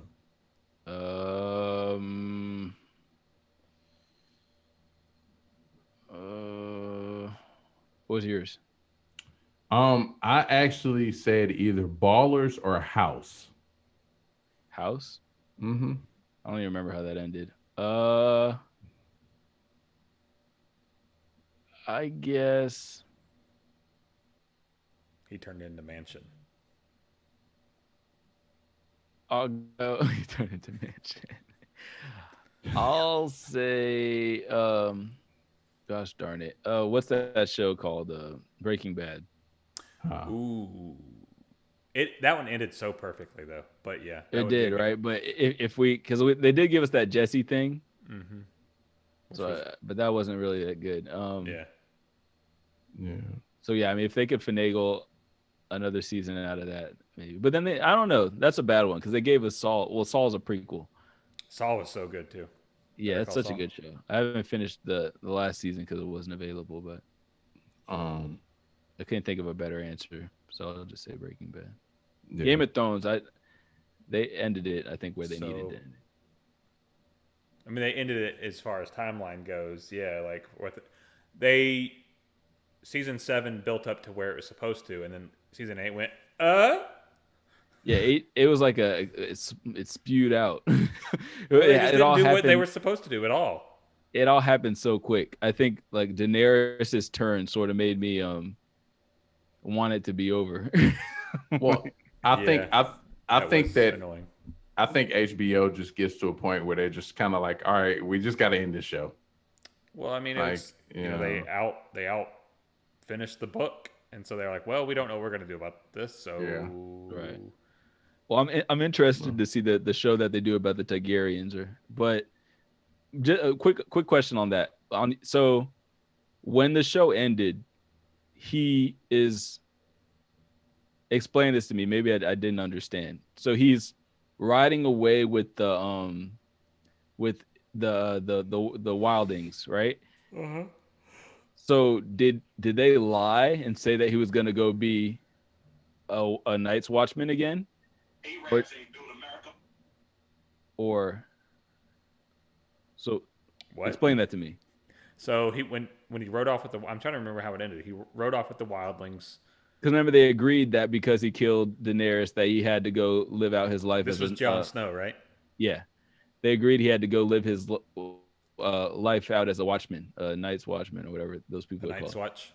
Yeah, but then when it ends, he's riding north with the Wilding. So does that mean that they sort of lied to them and he just went and lived the rest of his life with the Wildings, or did he actually go? I don't know. I don't remember now. I don't even remember them saying he had to go serve it out on the wall, but he's probably going to be the Night's Watch, but just like in a different capacity than how they moved before. Because there's no more threat up north. Like they're dead. He killed them all. Or what's her face? Spoiler alert. What was the little sister's name? Oh, Hannah. Hannah. No. Is it Hannah? What am I thinking? Hannah. Hi, I'm Jon Snow. This is Daenerys, and this is Hannah. It's Hannah. So her name was What was the little one's name? The little killer. Yeah. The little ill killer chick. Not Hannah. It was not Hannah. But yeah, I don't know. I'll have to. It was so bad that it's one of those shows that I don't want to rewatch, but now I want to remember. So that last episode sort of, because it almost ended like Dexter. I don't know if y'all watched God. Dexter. That's the one show that I bring up all the time on how one episode can kill a series. It really did. Like, well, that last season was leading up to it was okay. The last season was like, okay, this could end all right. But then the last episode, like, it goes against everything. Right. Like that whole, like his whole, when he started like getting emotions again, like randomly in that last season, I was like, what are you doing? Like, why now? But yeah, the way that he went and like just lived his life off in the woods or whatever, to me reminded me a lot how Jon Snow just went and rode off with the Wildings. That's what writers do when they don't have a way to, that's a really weird angle we got on Micah right now. What are you doing, Mike? I'm just leaning back. Lean back. Hold on. There we go. But yeah, that show definitely killed it. Those two last episodes killed it. I hope Attack on Titan doesn't do it. I know it's out, but the dub version for the last episode is not out yet, and I refuse to watch it unless it's dubbed. I will not watch sub. Not that I hate sub, it's just I've dedicated this much time to watching dub. I'm not going to switch the voice actors now. Bruh. Okay. I was about to say, because, some of the anime community will be livid with you. When I posted on Instagram, I was like, hey, does anyone know when the dub version of the last season comes out? I know sub community, leave me alone. And they still are like, hey, you watch dub, you're not a real anime fan. I'm like, I'm not even claiming to be. I like this show. Oh man. I mean, I prefer subs to dubs, but you only ruin the dub if you watch the sub first. Yeah. I mean, whatever you watch first and watch all the way through, you're gonna like it better, right? But it's obvious, like growing up watching Dragon Ball Z, I saw the English version first before I ever, Yeah, so you're not gonna go back and be like, "Ooh, sub is much better." Like, right? It's just what you know. And honestly, I don't. When I watch subtitled things, my eyes go bloop, and I don't watch the action. I just can't not do it. Right. So, whatever. I don't get this like holier than thou thing that people who watch sub things are like, oh, that's the real anime. I'm like, no, it's still the same cartoon, man. Hashtag triggered. Yeah, literally. That's how marginalized groups manufacture power. They're like, oh, they attack other ones. Yeah, it's like, because everybody always called them losers. It's like, oh, you're a loser because you don't do loser things how I do loser things. Bro, that's how like Xbox versus PlayStation community is. It's like all these things. It's how Mac versus PC used to be back in the day. Like, oh, you're on a Mac? You're a nerd. And now look at Macs. They're the most popular thing in the world. Right. All right, cool. Well, let's get out of here. That was a good show. I enjoyed that one from start to finish. It's a long one. These things are going to take, I don't know how I'm going to get them up on the podcast, because usually over 3 hours is over 250 megabytes, and Anchor doesn't like that. But I'll figure it out. We are Fish and Grits, the podcast. Thanks so much for tuning in. Don't forget to like and subscribe. If you're listening on the podcast, don't forget to check us out on YouTube. Check us out on Fish and Grits Pod there. Fish and Grits, the podcast on Instagram. Fish and Grits Pod on Twitter. And soon a website to be coming once I figure it out. But I think I'm going on the right path, and I think I've got better hosting, and we will get that up here in a second. But as always, thanks for tuning in, and we will catch you next time. Peace. Peace. And if you like Fish and Grits and all that sports shit, everybody, let me hear you say, oh, yay. Oh, yeah.